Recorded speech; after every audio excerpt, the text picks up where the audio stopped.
really think you have a chance against us, Mr. Cowboy? Hey, motherfucker, what do you like to do? Oh, I don't know. Play chess. Screw. Well, let's play chess. They give off to Jonathan Taylor. Jump cutting his way close to the goal line. He's in there. Touchdown. I-N-D-Y. Jonathan Taylor. Wheeler finds Quan from the logo. Here's Halliburton into the front court. Mishandled it, but gets a shot. Hits it. Hits it. John, I have never been better to be on the air with you here in Indianapolis, a place where so many of my dreams have come true. The Ride with JMV on 93.5 and 107.5. The Fan. No, damn straight, that's a good idea. Why don't you hang around here for the next 3 hours? We'll talk about a lot of things. Yeah, Jake and I were discussing the sad news in the world of entertainment.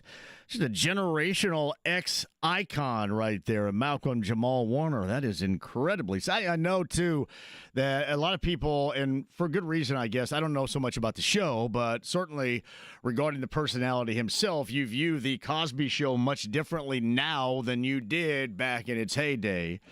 But Malcolm Jamal Warner was a huge part, if you're a member of Generation X, of our existence. That was elite level character for Generation X that has passed away at the age of 54. All right, we do have a lot to talk about, the WNBA All-Star Weekend. I will say this again, and there was a political stance made, and don't suggest at all I'm trying to make a political stance at all in this. I just know because I do the JMV Takeover every Saturday night, and then I'll roll out at about 1 o'clock or so, maybe a little bit before, and I have seen the chaos. Everybody is everywhere with really no general reason to be down there, especially those that are significantly underage. And it's chaos. It is. You come out and you get scooters and they go in every which direction and you're trying to not to run over anybody, and it is. And the thing that I noticed maybe more so for being downtown than anything else over the weekend was, man, that was like more like it. I'm not suggesting people underage can't come downtown, but when you're talking about 1 a.m., if they're my daughter's age or whatever, younger, you don't need to be down there. There's nothing going on down there for you unless you're 21 or older, unless you have a really secure ID that's fake. I mean, really, nothing. Zero. So I thought this weekend, I don't know if there can be a game plan, a blueprint from it, if you can take from that and play off of it. But I thought that was more like it. And it's not just the younger generation I should get on here. I mean, Jackassery really knows no ageless. It's ageless and it's bound. It's boundless, I should say in this case. But I thought this weekend it was fun as hell downtown. I thought downtown, per usual, and Indy had a fantastic look. I thought the look of downtown and the interaction and the excitement of that and the IBE summer celebration, I thought that both taking place at one time, and I will even say this, take it easy, Jake, with all of the construction that's going on, and I was just a bit pissy about that last week a couple of different times, going, hey, man, every road's closed. But I thought it was pretty easy to get around. I didn't get caught in anything. Now, it's just me and my observation. I thought downtown and the celebration of one fantastic summertime Central Indiana weekend was a hell of a lot better than the All-Star Game itself. And let's face it, other than the Major League Baseball All-Star Game, there are very few, if any other, exceptions to games that have significant challenges going on within them, meaning not just a lot of half-assing. There's a lot of half-assing going on. There was. And the whole rock and jock 4-point format, hey, I dig.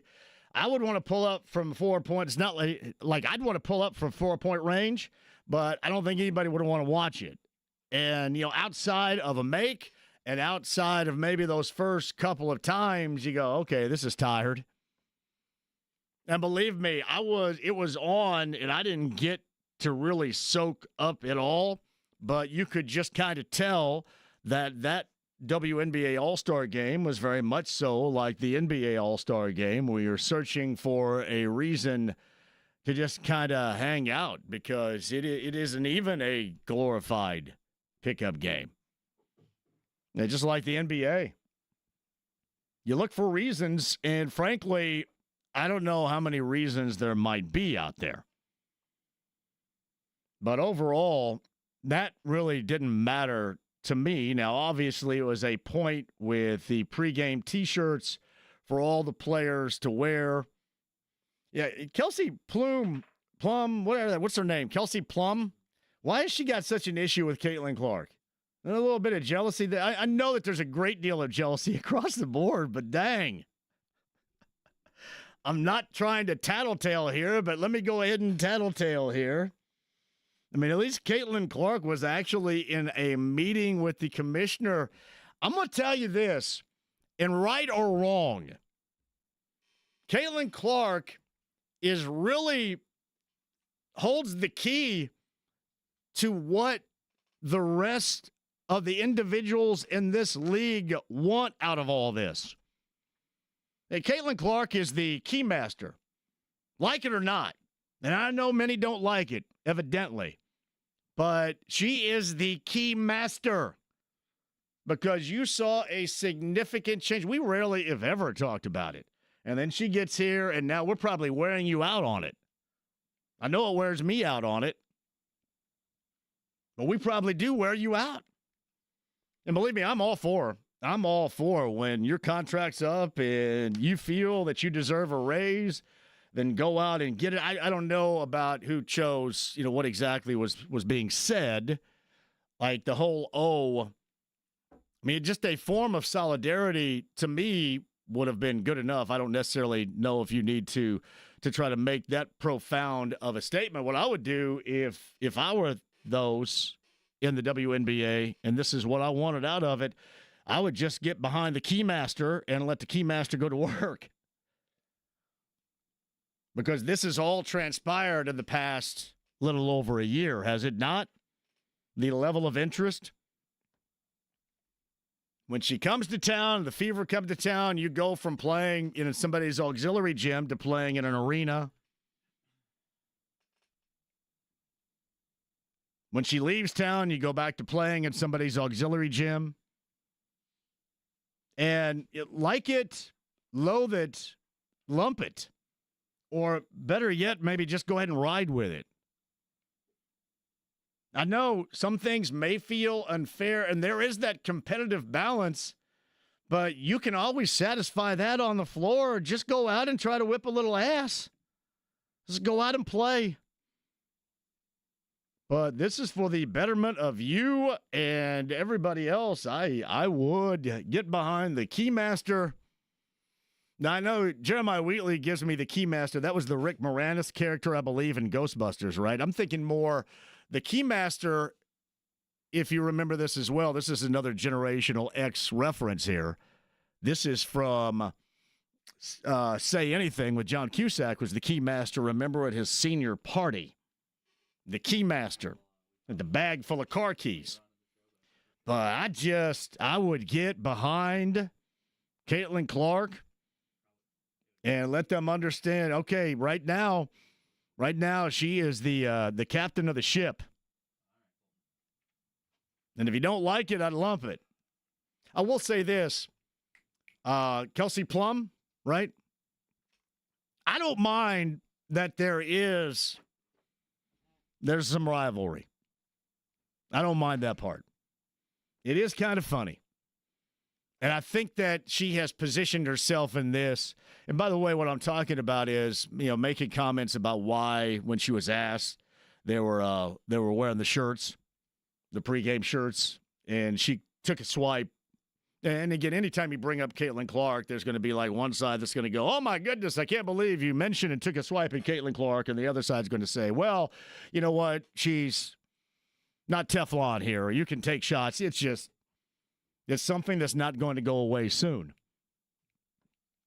But I have no problem. It seems to me like those that have the biggest problem, and who knows if they're going to get, when you put O on that shirt, what happens is that everybody's going to go, well, wait a minute. The NBA has paid for you all these years now. Hey, you owe them. And then everything is going to get twisted. So I would have tried my damnedest to go with somebody that was really bright to not get what you want twisted up, because it doesn't take that much in this era of social media in which we live to twist and turn and really have something that you want really out there get completely lost in translation. Like, I think I understand. They want to be paid to a level in which, directionally speaking, they feel their league is going, meaning they have a new television contract. It's not going to be for crap anymore. It is a new television contract, and you see that, and you're reaping the benefits of Caitlin Clark's last year plus in the league. And you're looking at all that, the level of interest. The interest wasn't there. And I will also argue this, that it was perfect for them to be here because, to me, and I know that I'm biased as hell, and that's okay, but the interest here was going to be much more profound at a much higher level than it would have anyplace else. Let's face it, you hold the WNBA All-Star Weekend right now when you want this message heard in Atlanta and nobody gives a crap. You got 19 different things going on there. Just have the All-Star game. Yeah, where else? Dallas? Yeah, who cares? It's not going to fly really anywhere else other than right here. And, oh, by the way, you have that bond between the Fever and the Pacers as a part of Pacer Sports Entertainment. So, really, it was a perfect time to make a statement. But I'd be careful about how you would want to word it, because you don't want to get this twisted. And I'm all for it. And I want to get back to what I was going to say. It seems like that a lot of people that are offended by it more so than anything else are those that probably don't watch anyway. And that's a scary proposition when you're talking about, locking out or, not playing or sitting it out or whatever you end up doing, because you don't want to see people find something else to do. You just don't. Like MLB years ago, you don't really want to see people forget about your product and move on, do you? So it, to me, is an interesting dynamic, interesting way they decided to play it out with the T-shirts. But certainly the message was heard. And as I mentioned, I would follow the Pied Piper in this case. Like, I'm the Pied Piper of fun. I realize that. And that's just the truth of it. There are a lot of things I will own that I don't know a damn thing about. But having some fun is something that I am a Rhodes Scholar. And following Caitlin Clark down whatever path right now of competition and compensation for that competition is exactly what I would do. But that's just me. And I know that there's a hell of a lot more to it. And I know a lot of people are just going to put their hands up and say, oh, hell, there's another argument we can have right here. I can just go ahead and start firing away on social media and act like this is the Jerry Springer show globally. I don't think you want to get caught up in any of that foolishness. That's me. But I will say this. I think we all kind of look ourselves in the mirror, don't we, and go, yeah, I deserve a raise. I'm not going to, unless I'll look in the mirror and go, yeah. How many times my commercials play on here? Yes, exactly. So I think we've all, and I mean, no matter what you do, you've been down this path before. Interesting dynamic. We will continue. We don't necessarily have to continue. It's weird, right? I think these are kind of pseudo-political angles, and I really don't want to get caught up in the muck of it. But I certainly did have an opinion on both. That is the way that the downtown looked, because I was extremely proud of the way that it looked. And I just wanted to look like that all the time and not all the jackassery that goes on that I certainly see. This weekend was fantastic with the All-Star game, with the IBE summer celebration. I had an absolute blast. Inside, James, what is going to be, it was like a soft opening. The brand new Clayton's Country Bar in the old Hard Rock. Perfect downtown. I'm not even a country guy, and by the way, one of my new really good friends is Dierks Bentley. Did we know this?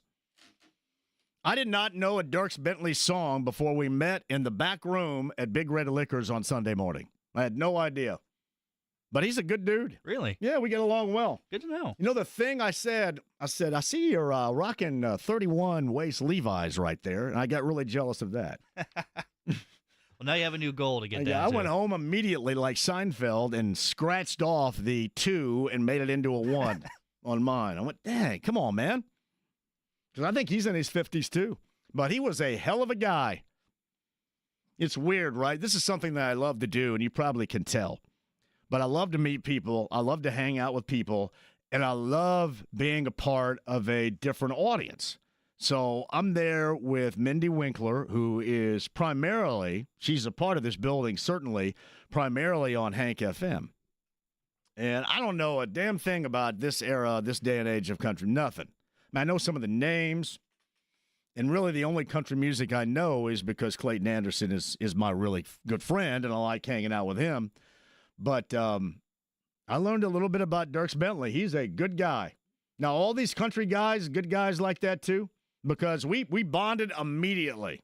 He's signing all these bottles. I think I didn't mention this in front of Brent Halverson because, obviously I'm very loyal to the brand, but I think Dierks Bentley's called Road 94. Oh. Yes. And we may or may not have at Paradise Day Watson had some shots of Road 94 yesterday. Because I did take home a bottle as per usual. I think Brent can make an exception this one time. Yeah, well, if you noticed, because you were the part of the show on Friday, I mentioned that I'm going to be with Dierks Bentley at Big Red Liquors in Greenwood on Saturday, but if you go back and check the tape, there was never a mention of the bourbon. I'm very NASCAR-like. Well played. Very NASCAR-like right there.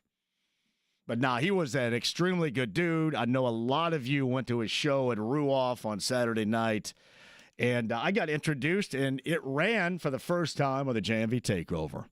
I Got Drunk on a Plane is the song.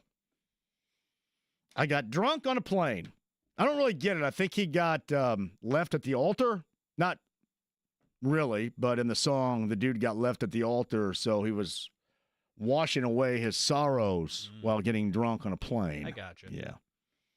I don't really need an excuse to get drunk on the plane. I just go to the well, bar. See, the problem I have is I have a sickness going up and going down, which you can laugh about that all you want later, make jokes out of it.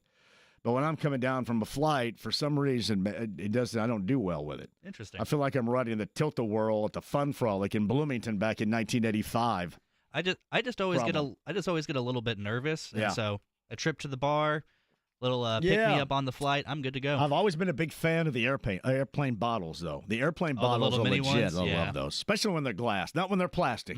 I don't know if they make any glass ones anymore, but the glass ones are badass. Just like the Gatorade bottles, glass are badass. Those are badass too. Glass is just a little bit classier than plastic is. Yeah, it just makes you feel like there's something extra great about this. The plastic makes me feel like I have a bit of a problem. Yeah, it does. But no, Dierks Bentley, everybody, is a good dude and a new friend of this show right here. And it was great to meet so many of you, and a lot of you are Hank FM listeners. That's the country station within this building as well. But I met a lot of you down in Greenwood at US 31 and Fry Road at the Cast Strength Big Red Liquors location, and it was outstanding, man. It was great to see everybody and hang out with you down there. So thanks a lot for that. And with that, we had I Got Drunk on a Plane requested on the JMV Takeover on Saturday night. Colts camp is underway officially. Rookies report tomorrow. Everybody in coming up on Wednesday. Now, I don't know our schedule. James may be able to find our schedule. We're only going to go when they're practicing within or leading up to or through our time window, because otherwise you basically sit under a tent by yourself for 3 hours, and that's not great. But when we're up there and they're having, for example, or preparing for a night practice, it's pretty awesome. So we shall be up there. I know the other shows, both the morning show and then Jake will be up there all week long because of I don't know what the temperatures are going to do, if anything whatsoever, for them hanging outside. But It should be a great time. Enjoy it at Grand Park because it is officially back. And for a lot of people out there, this will also mark what? It will mark the end of summer. It is weird.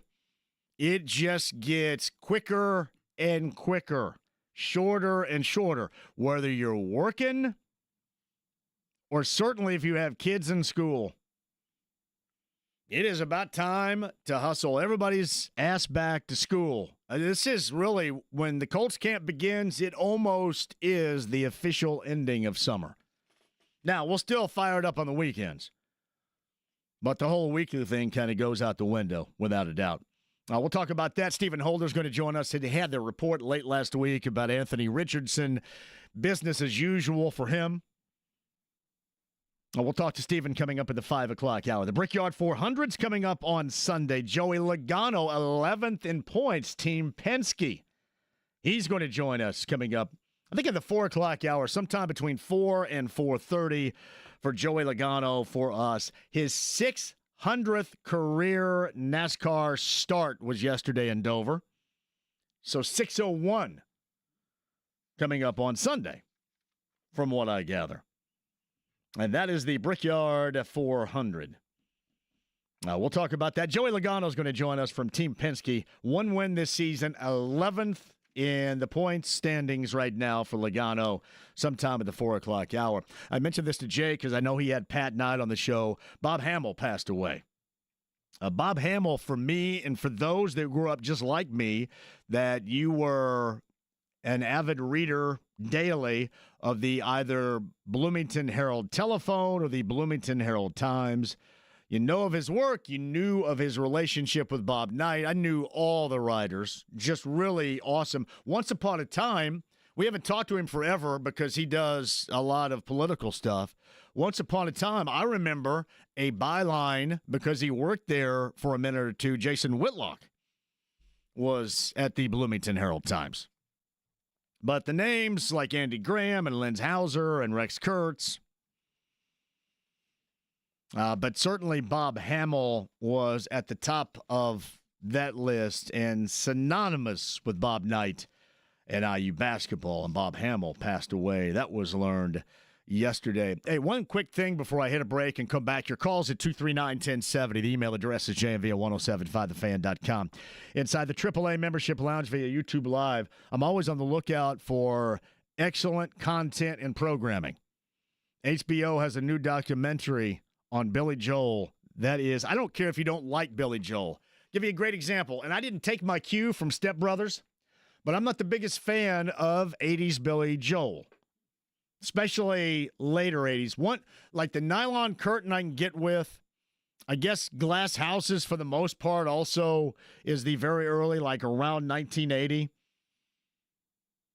I can get with the Nylon Curtain. An Innocent Man, while I liked it when it was released, when I was like 14, 15 years old, it may wear you out a little bit with that whole doo-wop thing. Now, I haven't seen the 80s Joel represented yet, but you did see the 60s and 70s Billy Joel, and it is excellent work by HBO. I think Tom Hanks is an executive producer. It is outstanding. I saw it yesterday. One of those things where I thought, all right, I'm gonna go ahead and watch this, James. I'm going to watch it until they explain the Piano Man. We knew what went on behind the 73 classic Piano Man. Yeah, I'm going to stay here until the Piano Man. And then I ended up going all the way through Glass Houses. I almost worked my way up, but then it ended to his divorce and his relationship with Christy Brinkley, and then obviously the whole 50s doo-wop coming back in An Innocent Man. But you have 80s Joel coming up represented, I'm assuming, in episode number 2. But it is an outstanding documentary for those of you that are looking for quality programming at this point in time outside of Shark Week, which is officially underway right now on the Discovery Channel. All right, 239-1070 is that number. Email address is jmv@1075thefan.com. AAA membership lounge via YouTube Live. Hopefully, if you were at Dierks Bentley on Saturday, you took advantage as a AAA member of the great perks that they have, including the Premier Lounge. You are missing out right now. Become a AAA member. They've got your back on the open road, but also you get perks at Ruoff Symphony on the Prairie with the Indians and more. The AAA Membership Lounge with my friends Matt and Matt. That is AAA.com to become a member today. All right, 239-1070. Calls and more coming up. The stream, the app. It's HD Radio and 93.5 and 107.5 The Fan.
the Bet365 Command Center. Get your race updates here all month long and make sure to enter for your chance to win $500 by predicting the winner of this year's race on July 27th. Go to 1075thefan.com to enter. Now, here's your 2025 race update brought to you by Bet365. Yeah, Cookie Monsters, the Grand Marshal. Brickyard 400 coming up this weekend. In Dover on the concrete yesterday, Denny Hamlin was your winner. They had a late rain delay if you watched that, and then they had weepers on the track.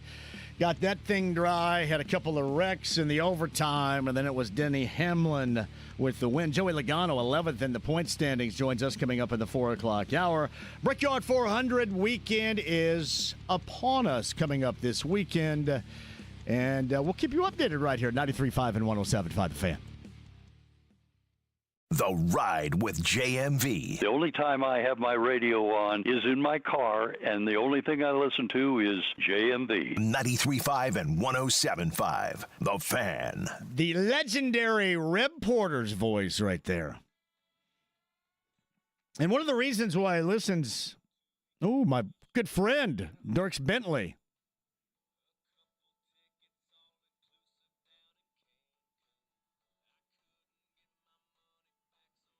What year is this song? First time I heard it was last weekend. 2014. It's 9 years old. It's the first time I've heard it. Well, actually, it's 11 years old. Oh, I'm sorry. Yeah. I can't do math either. It's okay. I'm telling you, I can't do math, and I'm not very bright, but I know I'm the Pied Piper of fun. That's good enough. I mentioned, too, and a shout-out to my new good friend, Dierks Bentley, hanging out on Saturday. That was a hell of a time. One of the reasons why I'm assuming the Reb Porter listens every day is for me to butcher names, and I don't have the official pronunciation in front of me. And hopefully before I get a chance to talk to him, maybe at Colts camp, certainly during the season, is rookie defensive end JT Tuamalo. Hopefully I'm in the ballpark right there. 4 years, $9.942 million. So 88% of it guaranteed, I think, is what Mike Chappell said to the Colts. Had cut that loose. That was actually reported over the weekend, and the Colts made that official a little bit earlier in this hour, in fact. Sam writes this, JMV, give Joey Logano a shout-out for always taking time for fans. I go to the Brickyard every year, and Joey always signs autographs and takes pictures when many NASCAR drivers do not. The other thing he does, Sam, and hopefully it's not famous last words, and he does call in at the 4 o'clock hour, he always comes on this show. I have no idea why. Somebody just says, I'm going to hand you the phone, and you start yapping to this clown. And there he goes. Off and running. JMV, completely agree with you regarding downtown. I was proud with everything that was going on. I thought it could not have been any smoother, and I mean absolutely everything. Agreed. That probably struck me more than anything else. And again, I've got that lean because coming out every Saturday night / Sunday morning, I see it all. It's not all necessarily in centralized downtown. Most of it is. But I'll give you a great example. When I'm driving home, I go down Bluff, and I'm always thinking with these blinking red and yellow lights, all right, so who is going to blow through this intersection and T-bone me? I go through the intersections going down Bluff. I think of Troy and Hannah and Sumner. I go through there as cautiously as possible, just for that reason. But I completely agree with this weekend, and that's the first thing that I noticed, and not so much because you knew you were going to get that on Friday afternoon when I'm walking down to O'Reilly's and having that show, which was an absolute swell time. But it was after that. It was later. It was later when everything was still vibrant. Everybody was running around, but it was a hell of a time. I always said this, there's nothing better than taking shots on basketball goals. I mean, it brought back memories of Gus Macker out on Meridian, just a little south of Monument Circle. They had the goals up, that plastic stuff that they put together, kind of like Lego stuff. You guys can make a Miles Turner reference for me, please.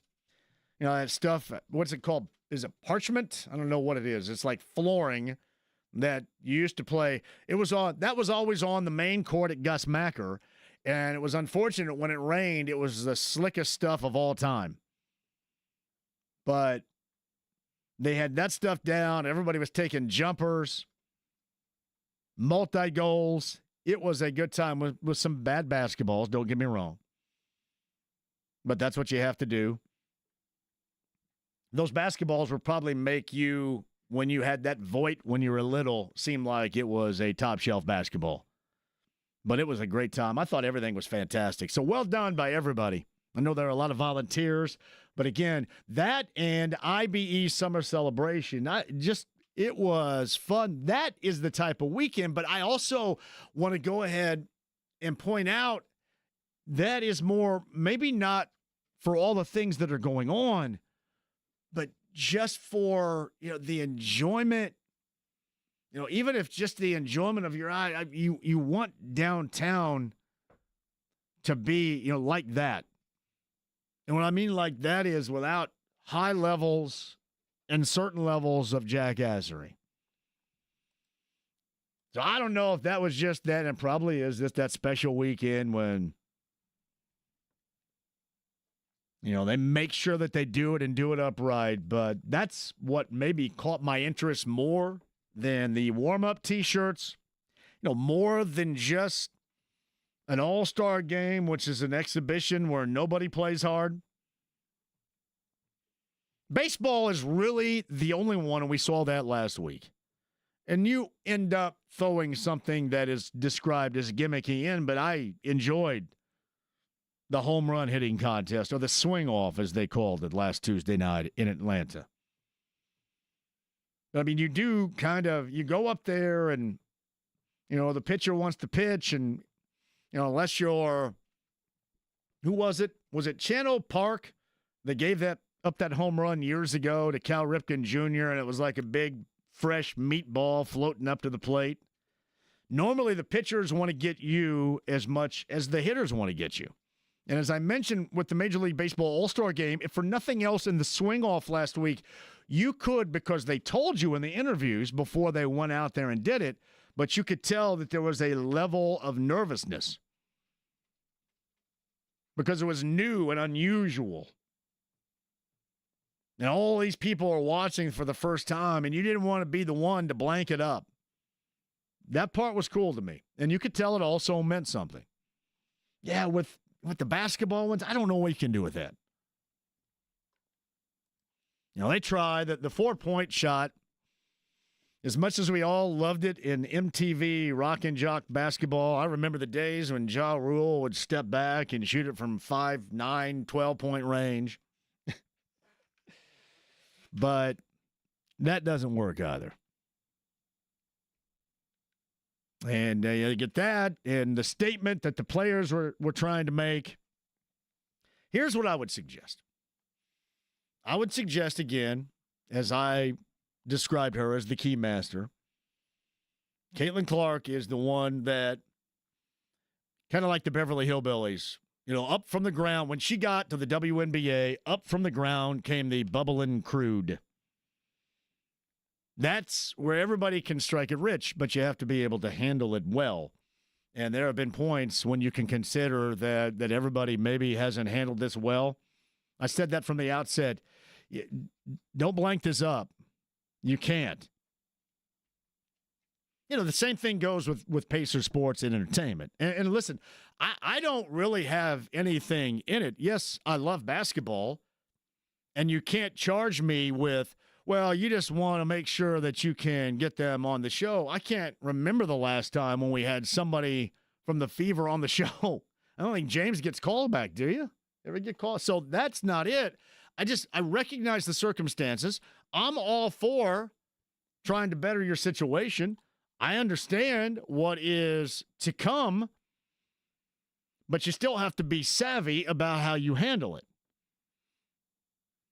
And I think it's both sides here. I don't think you automatically, because you're maybe critical about the wording or the text, I think it's okay to want to deliver a message, but you have to be careful in how that message is going to be interpreted. And I know some will take full advantage of it. Anyway, regardless of what you mean, but I think that does go both ways. And it doesn't mean you're a hater of women or athletics, or you love it because you have an angle and you want to get somebody on the show. It means you understand what's going on. And I did understand what was going on. The whole pay us what you owe us, I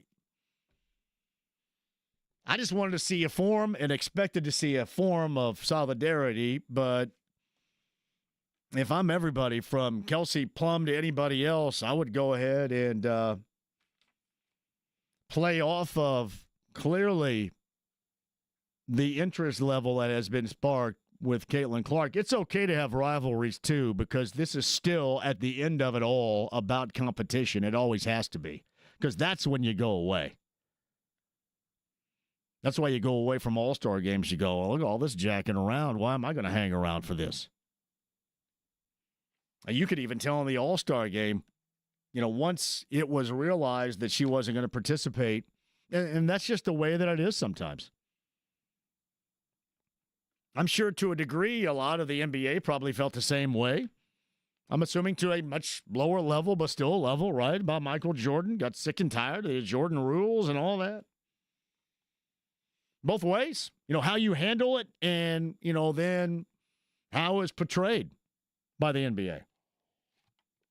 But it did turn out to be for the better. We shall see. That was your weekend in a nutshell.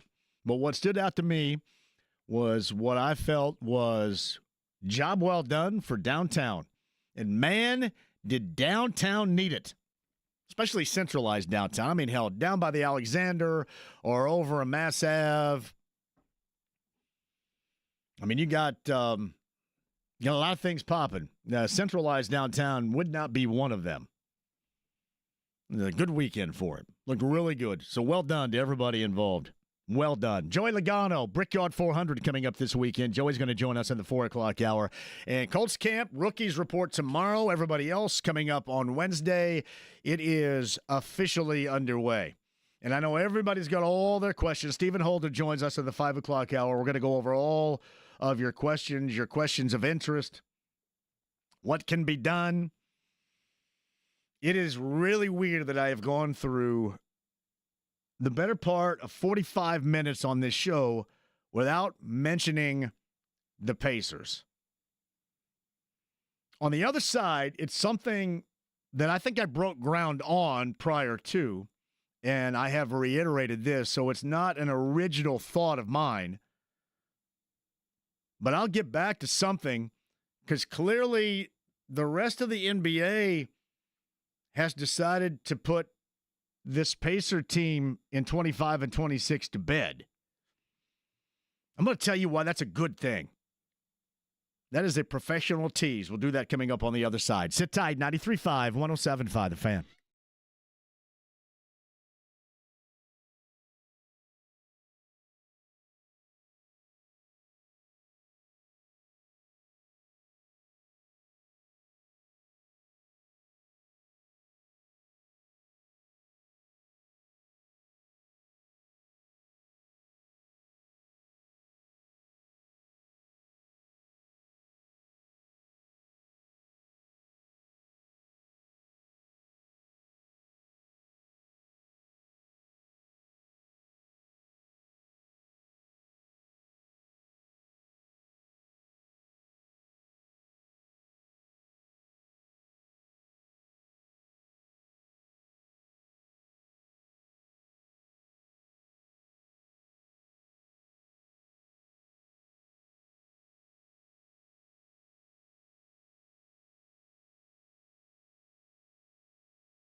Chameleon, lemon-headed, coward, terrorist, and I'm after you, buddy. You're going to pay for it. Good night. Thank you very much, sir. 93.5 and 107.5. The Fan.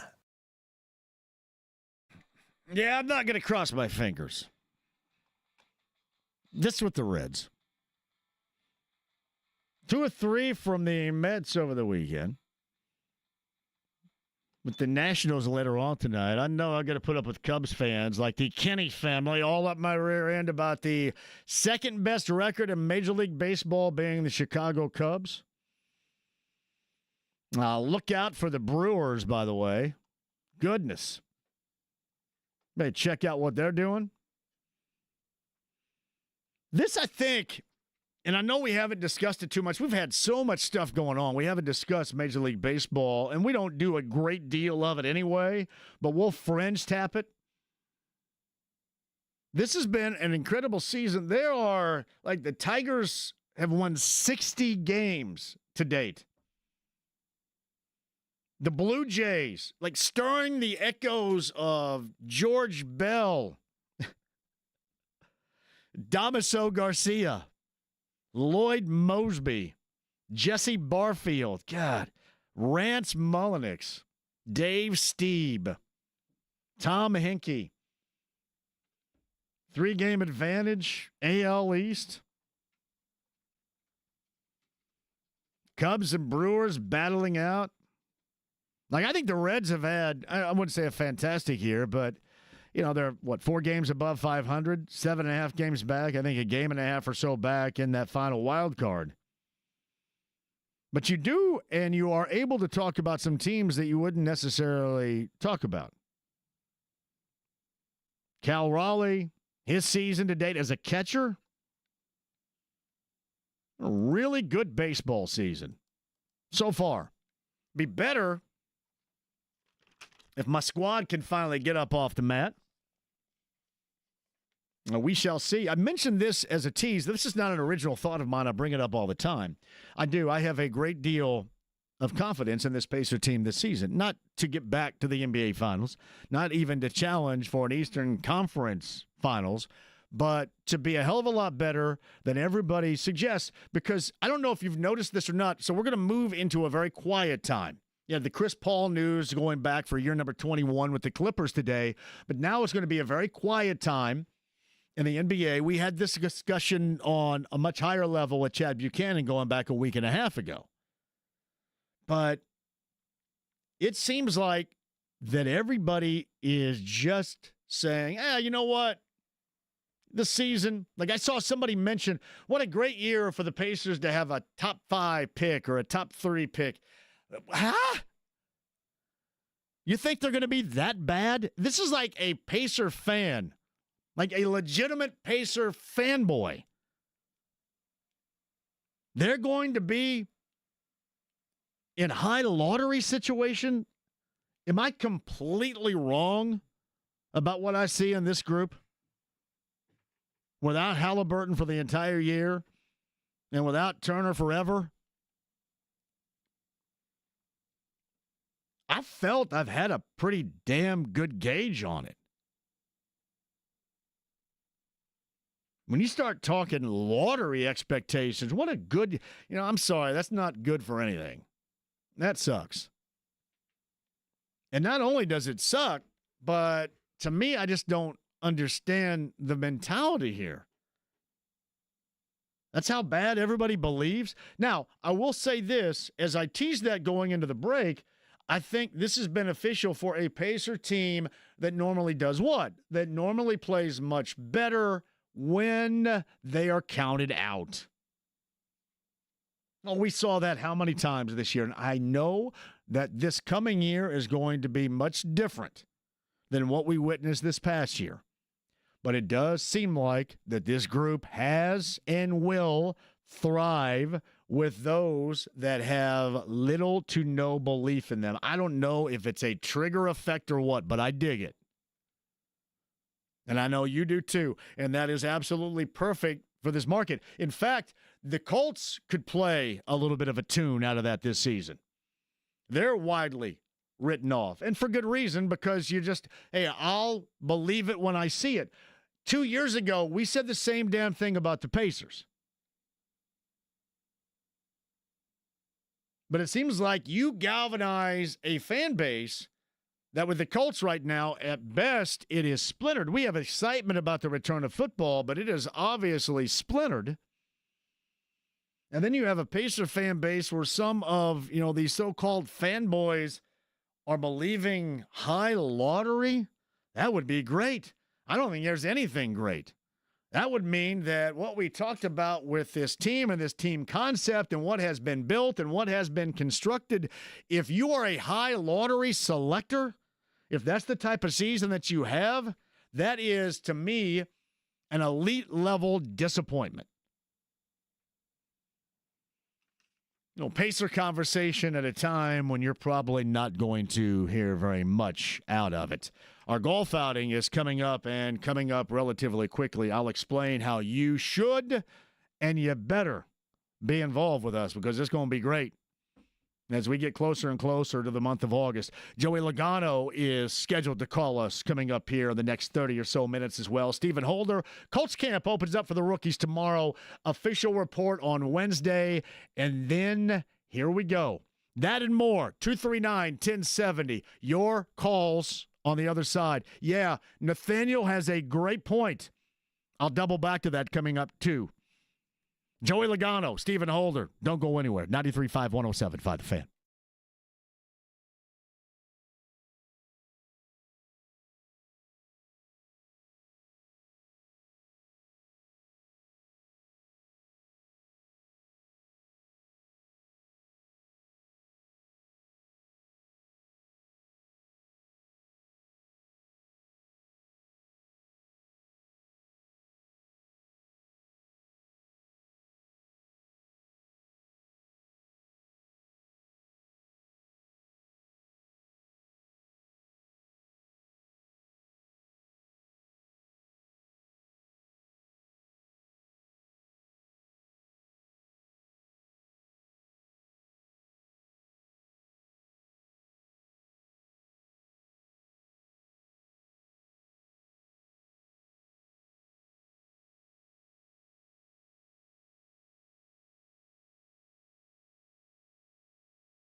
The Ride with JMV. Hey, my buddy, Swanson, full steam ahead, over there. I want to go over there. Move over, Swanson, I'm driving. 93.5 and 107.5, The Fan. Join Logano in about 12 minutes from now. 11th in Cup points. Team Penske. I'm assuming they don't. I wonder with Team Penske in different driving leagues or disciplines, if you will, if there's discussion on how one team is doing, for example, in NASCAR, or how another team is doing in open wheel, because this has been an absolute disastrous open wheel season in IndyCar for Team Penske, has it not? See, Jake would be better to answer this question because he certainly covers it. He is an historian of it. He could take us beyond the bricks at a moment's notice. But has Team Penske ever had a season as bad as this? There's no way. And it's so bad that you don't even get good luck. It's misfortune around every turn. It is absolutely incredible. This is an old school reference that you, as a member of Generation X and those older, will get. And I probably utilize this reference too much. But it's kind of like the Brady Bunch when they go to Hawaii and you have that little idol that's bad luck, and everything bad luck keeps happening. Like that sound effect. I play it sometimes on Saturday night, of the bad luck tiki. That's like Team Penske and anything they do right now. The bad luck tiki. But it just occurred to me, if the same, under the same Team Penske nameplate, if you ever say, well, what's going on in IndyCar? Maybe not. Just wondered that after yesterday in Toronto. Laguna Seca, by the way, for IndyCar this weekend, the Brickyard 400 and the Brickyard Weekend. I would be remiss if I didn't bring this up, because my man Brian Neer, Indiana Farm Bureau Insurance, wanted to make sure that everybody knew that the best race among the races around would be that of the Truck Series at Lucas Oil on Friday night. And I will say this. I have long-standing been a tremendous fan of the races at Lucas Oil. I loved it when the Busch Series was there. It was great because you get dudes racing around, and, of course, on that small track, they're bumping in every moment. They're just bumping and running into one another. And I love it because I'm in the infield watching, and I forget who this was. It was somebody Green. He was an older dude, last name Green. And he wasn't a back marker, but he wasn't very good or successful. I shouldn't say good. He wasn't having a great level of success. My man somebody ran into him, so he pulls into the infield, gets out. A crew member throws him a ball-peen hammer, and he goes underneath his car and starts hammering out the side molding. This is awesome. So be near. You are right about the racing over there. It is fun. No doubt. But that is a big weekend. We're not too far away from the 93.5 and 107.5 The Fan Invitational Golf Outing presented by Franciscan Health. That's Thursday, August the 7th. Do you have your squad together just yet? Tee time 10 a.m. Legends Golf Club down in Franklin. Many of you have watched the video I created. Many of you have suggested how much I suck. Thank you very much. Now, we're all going to be there hanging out for a great cause, but it is going to be a blast. Again, I don't take part in anything knowingly, and if I do, it's kicking and screaming. That is not fun. And I promise, much like Caitlin Clark should Pied Piper all those in the WNBA to a much better deal, or at least somewhere in the vicinity of what they want contractually moving forward, She should Pied Piper that. Just allow me to Pied Piper you to the fun. And this would be it. I don't care if you don't play golf. I don't care if you're not any good at golf. But it's about the fun. You can also get yourself checked up there with Franciscan. That is enjoyable, too. So you'll find out about your health. Hopefully all good things. Play some golf. Win some stuff. Eat, drink. Great time. August the 7th, 10 a.m., the Legends Golf Club in Franklin. Man, if you haven't, what are you waiting on? Do it. Legends Golf Club in Franklin. Sign up right now, 1075thefan.com. I mentioned Joey Logano is going to join us coming up in the next 5 minutes. This is from Nathaniel. I was mentioning the Pacers and how everybody has simply put, been writing them off. And even their own fans, their fanboys, are remarking about how great it would be. Can you imagine a top 5 lottery selection? What a great year to be bad. And I don't get it. I don't understand how you're going to be that bad. Because simply put, I would be more disappointed if that's how bad they are. Now, granted, another injury or two, that could sidetrack absolutely everything. But I don't expect these guys to be anywhere in the vicinity of as bad as everybody else does. Nathaniel writes this: how can Halliburton be the most overrated player in the league and then his injury lead the Pacers to have a top pick? Makes zero sense. That is absolutely accurate. And plus, with me, I thought there was something to it. I'll be disappointed just from the fact I feel that there's something to this team that has been constructed. And while you have significant pieces that are not going to be a part of it, their core is something I believe in. I'll be disappointed if that core, while healthy with who they have right now, does not play at a level of my expectation. And clearly, with many, including some Pacer fans, much higher than their expectations. After this past year, that is something I just don't get. And believe me, I do. I value Tyrese Halliburton. That is not at all what I mean by suggesting they should still play at a higher level than what many expect. I have that belief. It clearly is. I'm one of the few that has it. Jim writes this: if the Pacers season is poor, the national sports media says, quote, they missed their star and the lights were too bright for them. If the Pacers exceed expectations, national sports media says, quote, is Halliburton really a star? Are the Pacers better without him? So, Jim, here's my answer to that. This is what I've said all along. It is a team base. He is the elite of the stars on this team, but it is a team mentality. I don't want that to be wrong. And I sure as hell don't want that to be wrong to prove that the national media is inaccurate about their assessment of Halliburton. That makes sense to you, Jim. I don't want that to be proven. I want them to prove, yes, while he has the highest level of importance, that this group can still mosey on about their day at a high level and win games and be highly competitive with who they have within the core.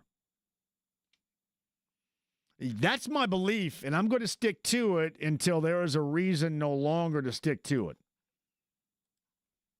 Because otherwise, I don't get it. And I will tell you this, I don't want to be proven right. Or I should say inaccurate. I don't want others to be proven right. I don't want to be proven inaccurate about just how much faith I have, much confidence I have in this team. Hopefully that makes sense. I mentioned the WNBA All-Star Weekend. I thought it was spectacular for Indy. I thought Indy looked fantastic between that and the IBE Summer Celebration. Great times to be had by many downtown. The game itself, not so much. The shirts, that's been a point of emphasis. Gave you my opinion on that a little bit earlier. We can do it again if you want. You've got a group that wants a raise. I think we all want a raise. I don't know. I think there are ways that you can prove your solidarity. Actually, I think there's one way is let Caitlin Clark go in and yak it up with the commissioner and others. Let that, because that's the reason why you're even able to have this discussion. And the one thing you have to understand is there has been a raising of the bar of the league. It is going to get a better television contract. But we all know the epicenter as to why that's taken place. Go with it. Just go with it. And I think most people out there that are shaking their fist and angry about it probably are never going to sit down and watch it in the first place. Probably doesn't matter to them. Just kind of move on to that next argument you want to have, next reason to be mad about something, to shake your fist. Yeah, the wording on the shirt, I mean, I just think that there are probably maybe other ways to show that solidarity. I'm not suggesting not you wear a shirt. Do whatever you want. It didn't bug me in the least.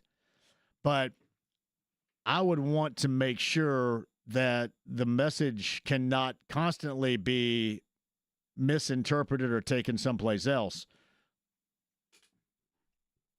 And I don't know if it was even misinterpreted, but I think we all know those that were dead set against what they read and the choice of platform in which they used on Saturday night, and like anything else, probably took offense to it. But we all know the reason why they're there, so utilize. I mentioned Caitlin Clark as the keymaster.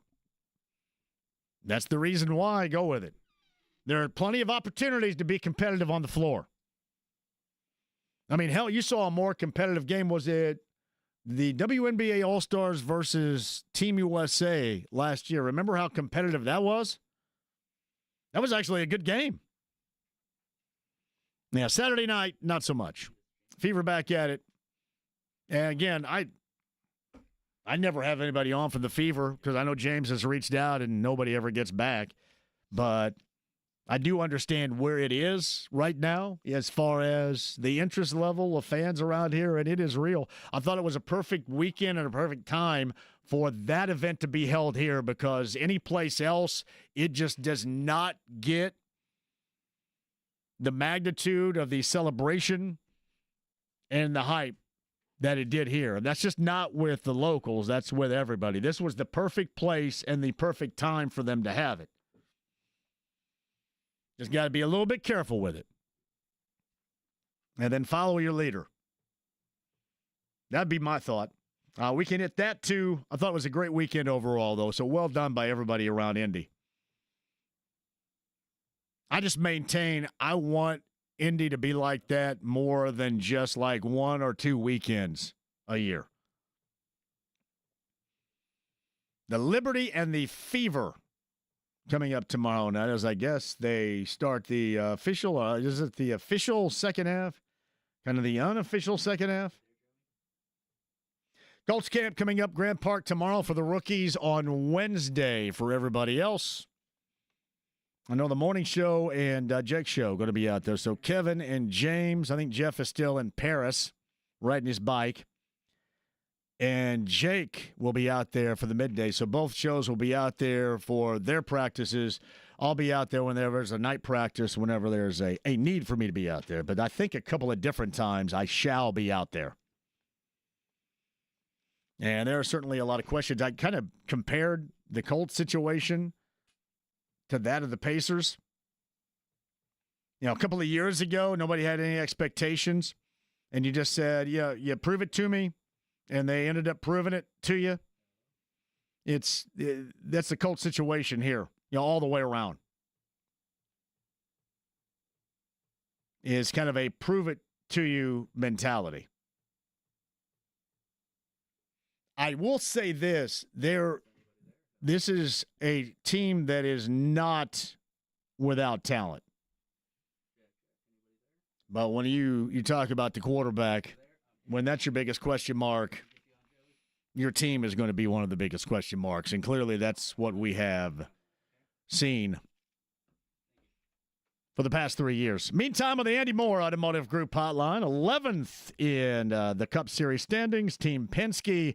He's got a win. He's back with us leading up to the Brickyard 400 this weekend. Again, as I mentioned, from Team Penske, it is Joey Logano. Hello, Joey. How are you? I'm doing pretty good. How are you? Great to hear from you. Glad to have you back on. So are we hoping that 601 is going to be even better than 600, correct? Well, yeah, we didn't win 600, so 601's got to be better. Plus, it's the Brickyard 400, so a little bit more on the line even. What 600? If somebody were to tell you before you embarked upon your racing career, 600, at again such a young age, I think the youngest to ever do it in NASCAR, what would you have told them? I've been a long ways away, you know. I was, to be honest with you, I wasn't sure I was going to get to 150 early in my career. It wasn't the best of starts to my career, but obviously things have gone well the last 400 or so. I've been pretty good with 3 championships and some race wins along the way. So it's been a fun ride. Lots of ups, lots of downs, lots of key learnings in front of the whole world, which has been an interesting ride, no doubt. But wouldn't trade it for the world. It's been a fun time. He is Joey Logano. He's on the Andy Moore Automotive Group hotline. The 19-year-old Joey Logano, what's the major thing you have learned from that point in time that you've taken advantage of in maturing that you know now that you still use and hopefully to your advantage as a driver today? Oh, man, it's hard to pinpoint one thing. You know, keeping things into perspective is probably one thing that I think you learn as you get older, and what's the most important things in life, and how to handle, you know, how to become a leader, how to handle conflict, you know, all those type of things that you just seem to figure out as you get older, right? The been there, done that moments just seem to get a lot easier. But there's a lot of just, you know, even just the amount of effort I used to put into things when you're 19, right? I think probably everyone can relate to this. When you're 19 and in school or whatever you're doing, you thought you were working hard, and then you start to realize what hard work really is as you get older and you have more responsibilities. Yeah, and you know that just comes. I think it's funny. Like, I think about guys like Larry Bird in basketball, for example, and I thought his greatest asset was, you know, knowing what was going to happen, like, you know, 2 and 3 steps before it actually happened. And I think that also occurs with a level of maturity. You see things, and I think you're able to recognize them before they actually take place. And I think that's just a big part of maturity you just simply don't have at 19 that you do now. Yeah, I mean, especially when you've been in the sport for so long, right? Like, you kind of understand how races most likely are going to play out. You can kind of see it happening before it does a lot of times. To your point. And so whether it's a play playing out in basketball or certain restarts or, you know, races in general, playoffs, all those type of things, after you've been through it a few times, you get an idea of trends and certain, you know, drivers, what they're most likely going to do, and you can kind of adjust your game plan off of that stuff. Well, we can we'll adjust our game plan here. Speaking of what you just described, Joey, do you happen to know what the one is going to do when the one gets around you on the track, anywhere, anytime? I have a pretty good idea these days. Listen, I know that it wears you out, but do you think, like, rivalries right that? And, you know, you move in and out of rivalries. It's just kind of natural, I think, in what you do. But does that become, you think, good for racing? Not crashing and wrecking equipment, but just the rivalry like that itself, is that good for what you do? Oh, I don't know. I mean, I think for sports in general, rivalries always seem to amp the sport up a little bit. And what's interesting about our sport compared to others, you know, you might have a rival team, but you play them maybe a couple times a year, right? Maybe a few more times than that, but not a lot. We race each other every single weekend, and it's the same teams, right? It never changes. So, you know, you think about that. I mean, there's not like time to cool off. There's not time to think about it, or if there is, you have to be quick about it, right? You have to understand what's going on there. So, and it is different with our sport too, right? You got to keep the big picture in mind. If it's a back and forth situation, what's the real goal out there? So it's some unique relationships out there. Does the relationship or the dynamic of the rivalry on the track, does it take place when you guys like run into one another off the track during meetings and such? Is it still there? Can you still feel it? Oh yeah. Yeah, I don't think things change because you're outside of the car. I mean, sometimes you can separate some things for sure, but I'd say a lot of things kind of carry forward at times. But time heals all wounds. That's the truth. And and like you said, you want to have a rivalry where it's going win for win, right? That's what you want to do, not necessarily have wreck for wreck. You know Sure. what I mean? You want to be the rivalries that are going for wins every week. You and the one are going to be fishing in the lake out there in the infield this week at some point. That's all going to go away. I don't fish with anybody. I'll be honest about that. I don't go fishing. I ain't got the patience for that. I might drive the boat, but that'll be as far as that goes. Well, I don't know. You may be the only one, right, in the garage area that's never fished in that particular lake out at IMS. You're probably right. Yeah. Well, I don't know. Maybe. I don't know. Yeah. I don't know. Any of those slow sports don't really work for me. Well, fishing, hunting, golfing, not for me. It's got to be quicker pace. Yeah, well, there's zero patience in what you do, and it's understandable because if you have patience, then normally you're probably not going to get where you get. Joey Logano's with us. He's on the Andy Moore Automotive Group hotline. Why is Indy different for you? I mean, obviously the legend, the legacy, the history, and all that, and then some. Why is it different when you come here? Well, I mean, it's different for everybody because of the reasons you just said. The history of what Indy is it's incredible. It's the most iconic raceway in the world. I think you can go anywhere in the world and talk about Indianapolis Motor Speedway, and any race fan will know exactly what you're talking about. And I think just winning anything there is special, but the dream of kissing the bricks is a real dream for me. That's one thing I've always really wanted to accomplish, and it's the number one thing on the bucket list in my career at this point that I have not checked off. Daytona 500, obviously, that's a huge win as well. And championships, yes, but the Brickyard is something that, no matter if you're an IndyCar driver, a stock car racer, or a tricycle racer, it doesn't matter. You want to win at Indy if the race is there. And, I think nothing really explains that better. If you are in town, go to the museum.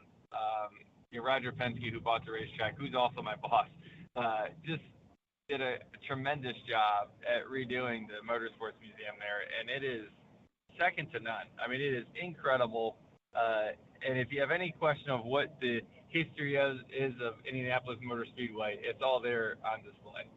So you got into an Indy car in May, did you not? I did not. I went and watched practice. And okay. Things, okay. I did not get in one. You've never been in one before? No. I know you're 6'2". They'd probably have to stuff you in there a little bit, but yeah. It would be a tight squeeze. No doubt it'd be a tight squeeze. Hey, I did want to mention this with Joey Logano before I let you go. Sam sent me a message and said, give Joey Logano a shout-out for always taking time for fans. I go to the Brickyard every year, and Joey always signs autographs and takes pictures when many other NASCAR drivers maybe don't take the time out. So Sam Myers wanted to give you a shout for doing what you do out at the Brickyard.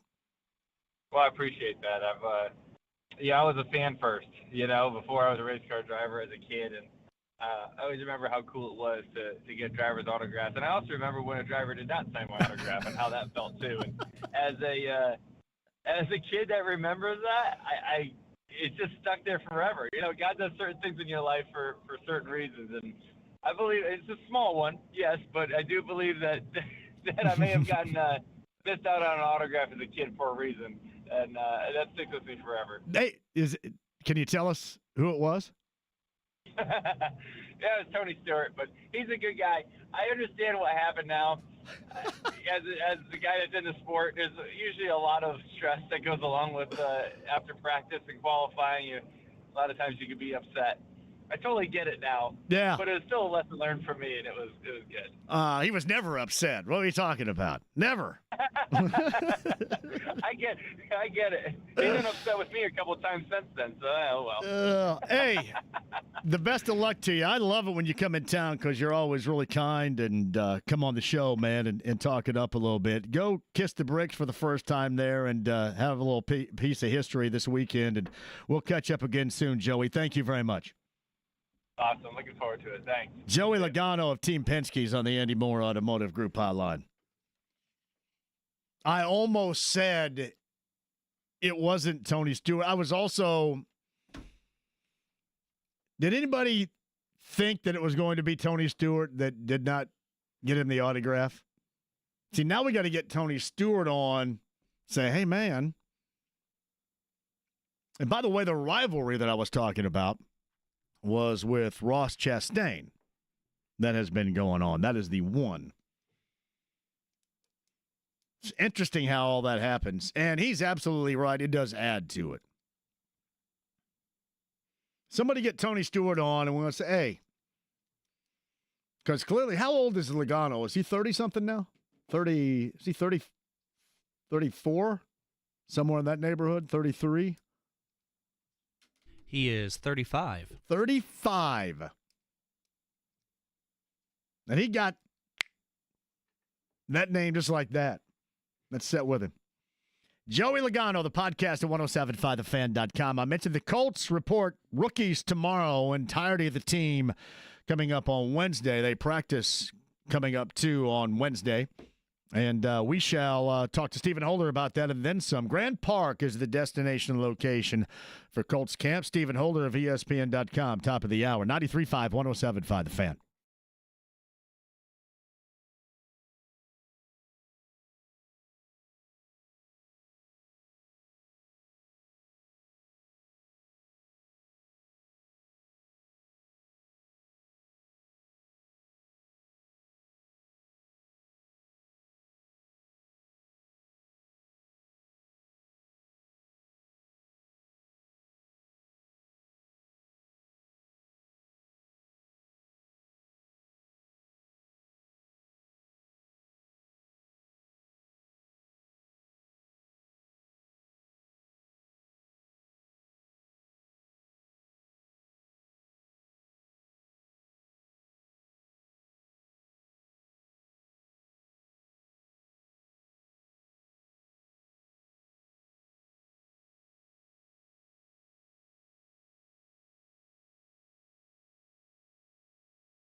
6-5 Command Center. Get your race updates here all month long and make sure to enter for your chance to win $500 by predicting the winner of this year's race on July 27th. Go to 1075thefan.com to enter. Now, here's your 2025 race update brought to you by Bet365. And you just heard Joey Logano call in. Team Penske, 11th in points, searching for his first Brickyard 400 title. Told you how much it would be, how much it would mean to him. Joey Logano and others coming in this weekend. The Brickyard 400 should be an absolute blast. A fun weekend of racing all the way around. To yesterday in Dover, Denny Hamlin was the winner yesterday. Oh, by the way, too, the Cookie Monster, the Grand Marshal. That is a weird sound right there. Are we about ready to explode? We might be. I think we're having engine troubles. I better pit. Brickyard 400 this weekend. 93.5, 107.5 The Fan. The Ride with JMV. Look at all those ding-dongs. 93.5 and 107.5 The Fan. Am I back? That sounded weird right here. Who's jacking with our equipment around here? Crank it up, James. This date in 1987, the release of this album, Appetite for Destruction. That is a big damn deal. One of the greatest rock albums I think most people would suggest in music history would be this one from Guns N' Roses. Shout out to Joey Logano, podcast 1075thefan.com. Really good per usual and always kind with his time when he joins the show. Joey Logano. Yeah, we do have your coverage this weekend here. I don't think I'm going to be a part of the coverage because I do have the JMV takeover. But, yeah, good stuff. Good stuff regarding his rivalry right now, his back and forth with Ross Chastain. The former driver that did not sign his autograph that he remembered. Awesome. Podcast Joey Logano, 1075thefan.com. JMV, am I crazy to think the Pacers could actually get back to the conference finals? Yeah, I'm not going to predict that, but writing them off, and especially if you're a Pacer fan, that's what I don't get. I just think that's doing a disservice to the team, to those that are still here. It's really a lot like when I hear Pacer fans suggest that. It's one thing to be an outside fan because you don't know jack squat about jack squat. And nobody cares.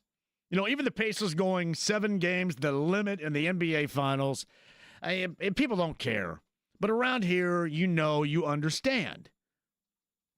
And it was about the team effort. And I think you totally discredit that team if you think that they could be, oh, I'm really excited. This is going to be an off season to where a high lottery selection could be, for the first time ever, whatever. I'm just thinking, come on.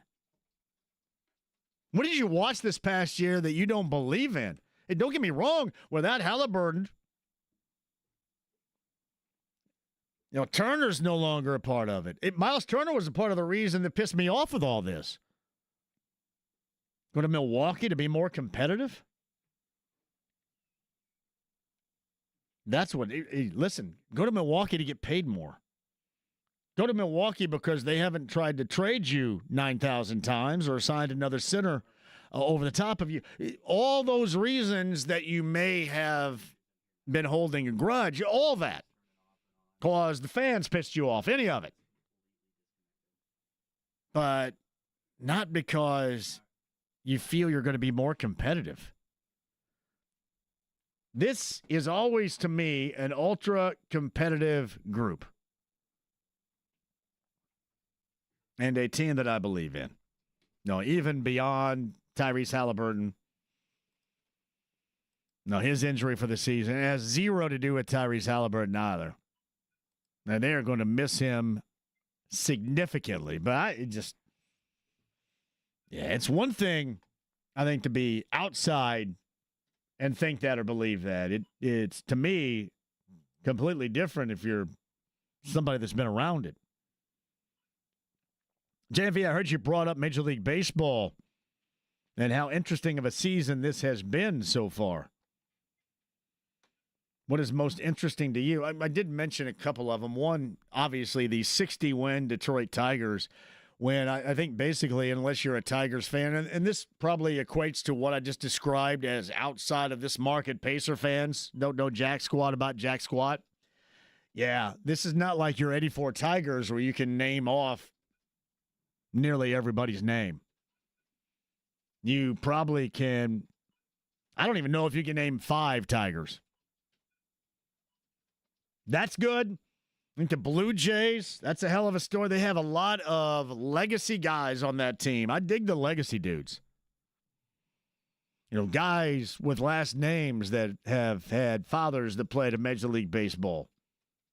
Been significant in Major League Baseball. And I know I'll mention this because Cubs fans will get all bent out of shape without question. If the Reds had the Cubs record, I'd be talking about it endlessly. Just like Cubs fans will. And clearly, much like Tom Cruise did in 1983, they are making, quote, all the right moves. DJ writes this, well, all I want to happen, JMV, is the Knicks tears to keep coming. However, that unfolds. That's all I want. I did see, too, Isaiah Hartenstein, I think he was on a podcast with Paul George and said that he only felt that their backs, they being OKC, their backs were against the wall when they played Denver. And then obviously everybody around here takes offense to that. JMV, did you catch any of the TBT over the weekend? I did not see the assembly ball. And I think a lot of you probably wished you would not have carved out a couple of hours to watch assembly ball play. So I guess Yogi, Watford, and Blackman were just kind of there as window dressing, I guess. Now, I did not watch it, but people had told me that it was not enjoyable. What did I watch? I watched I watched Montrezl Harrell last night play for the Ville. And I thought, I couldn't tell if he was going to throw at somebody on the opposite team or somebody on his own. I watched the Ville, and then I watched a little bit. This is kind of a rite of passage for me in the summertime because really, by now, we had been a little bit more starved from basketball. Let's face it, Pacer season goes almost to July 4th. Almost. So normally, you take that out on the Summer League and, you get all excited about the Summer League. And then now, hey, basketball is back, and here's the TBT. But I've always kind of mentioned this during the basketball tournament, is it's a rite of passage for me to watch the Aftershocks. That is the legacy team from Wichita State. The Shockers. James is going, what?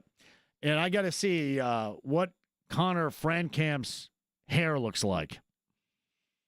Because I can't tell, and as somebody clearly that cares a great deal, I can't tell if he's going with the ball or he's got the flock of seagulls thing going, but it is always a point of emphasis for me this time of year to check out.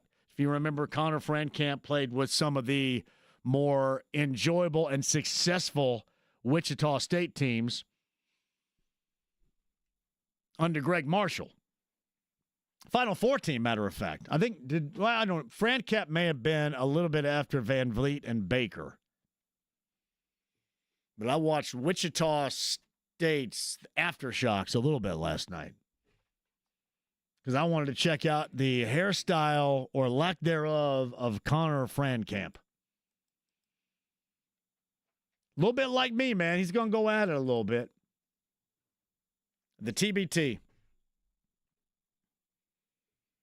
And I know a lot, I don't know how many of you made it out there. Normally we have people on from it. We didn't get anybody on. Did anybody, other shows, have any of these TBT players on that you're aware of? Not that I'm aware of, no. That I don't know. I didn't watch it, so I didn't see. I know Yogi didn't play. I know that Watford didn't play. And Blackman played. Man, a lot of bricks. I watched that Ville team shot up so many At one point in time, and I think this was during the second half, the two teams in that Ville game last night from the free throw line were 15 of 30. 15 of 30. Well, a lot of practice time that went down. All right, quick one. We'll come back. Stephen Holder. Colts camp starts coming up tomorrow, I guess. Officially, like the rookies are there, and then everybody's in coming up on Wednesday. Stephen Holder of ESPN.com. Colts conversation coming up after 5. 93.5, 107.5 The Fan.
Dr. Pepper, make it fast. I'm in a damn hurry. 93.5 and 107.5. The Fan. James over there. I'm John. Thank you for joining us. I got my fingers crossed for Stephen Holder. Could we, I was trying to think. Where is he? Is he somewhere at home? We could just have him, like, go down on the street and then yell up here. Do you have a megaphone you could use there, Stephen? Yeah, Colts camp for the rookies. It cracks coming up tomorrow for everybody on Wednesday. Morning show with Kevin and James because Jeff is still in his tights riding the bike around Paris right now. He'll be back next week. The guys, both James and Kevin, will be up there tomorrow morning, I believe, for a report. Or no, is that Wednesday? Rookies report tomorrow. Are they up there tomorrow? Hell, I don't know. The rest of the week, at some point this week, both the morning and the middays will be up there. I go whenever they have either a late afternoon or an early evening practice. I think for the most part it's an early evening situation. So I do have a couple of days I will be up there for the night practices. Those are always fun. I love those because those are normally the joint practice situations too, and you get a lot of former Colts players in. I remember a year ago with my workout regimen, that's when I first started the whole weight loss thing, and Edger and James told me how to lift weight. And I said, what do you mean, Edge? And he said, here's what you do. You put a barbell in your room floor, and every time you walk by it, do a set of 12. I said, all right. Go back next week. This is their last week, I would imagine.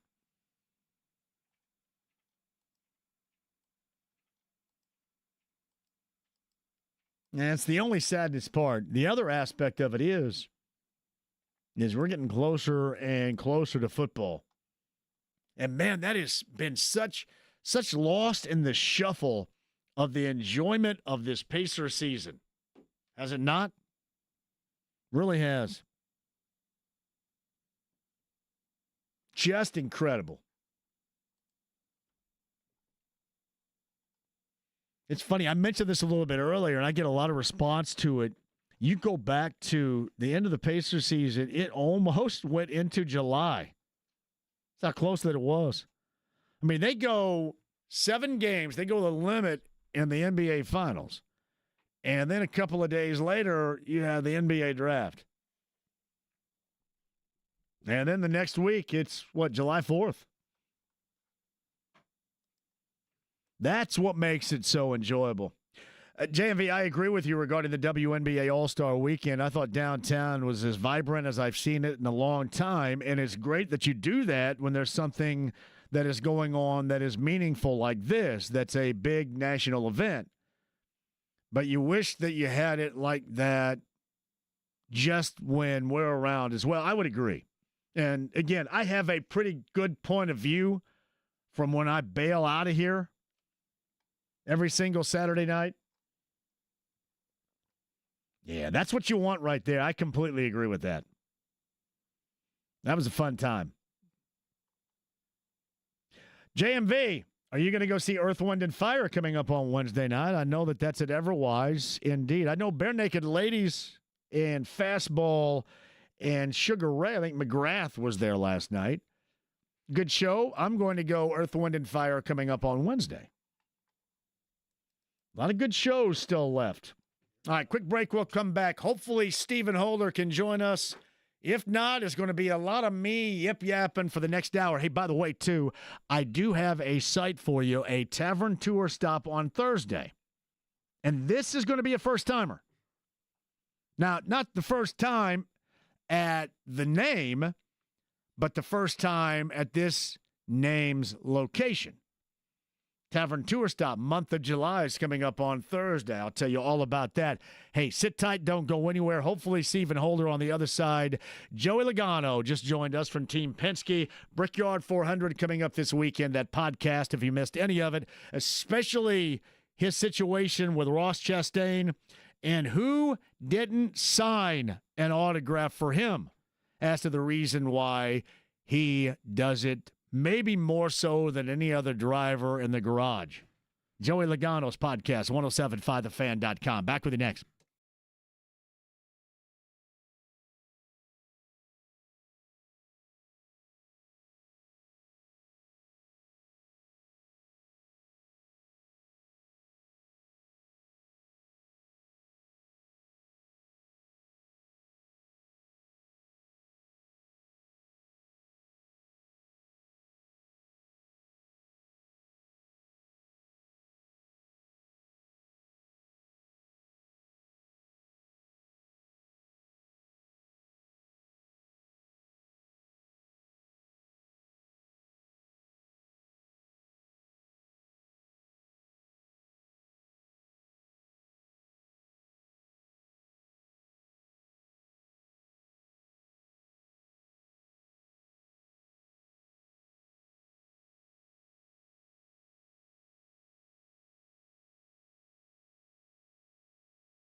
93.5 and 107.5. The Fan.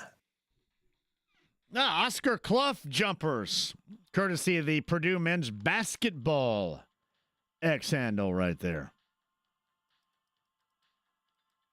I got when I have more time, I'll explain this. Matt Bader sent me a couple of texts of videos. There is because we're both big fans of the former Eastbound and Down with Stevie Janowski especially and Kenny Powers, but there's a new brand of tequila out that they advertise for. It's just classic.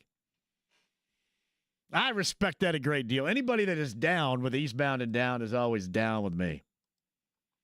But got that last week when I was off. Joey Logano a little bit earlier. Team Penske, Brickyard 400 this weekend. The podcast at 107.5, thefan.com.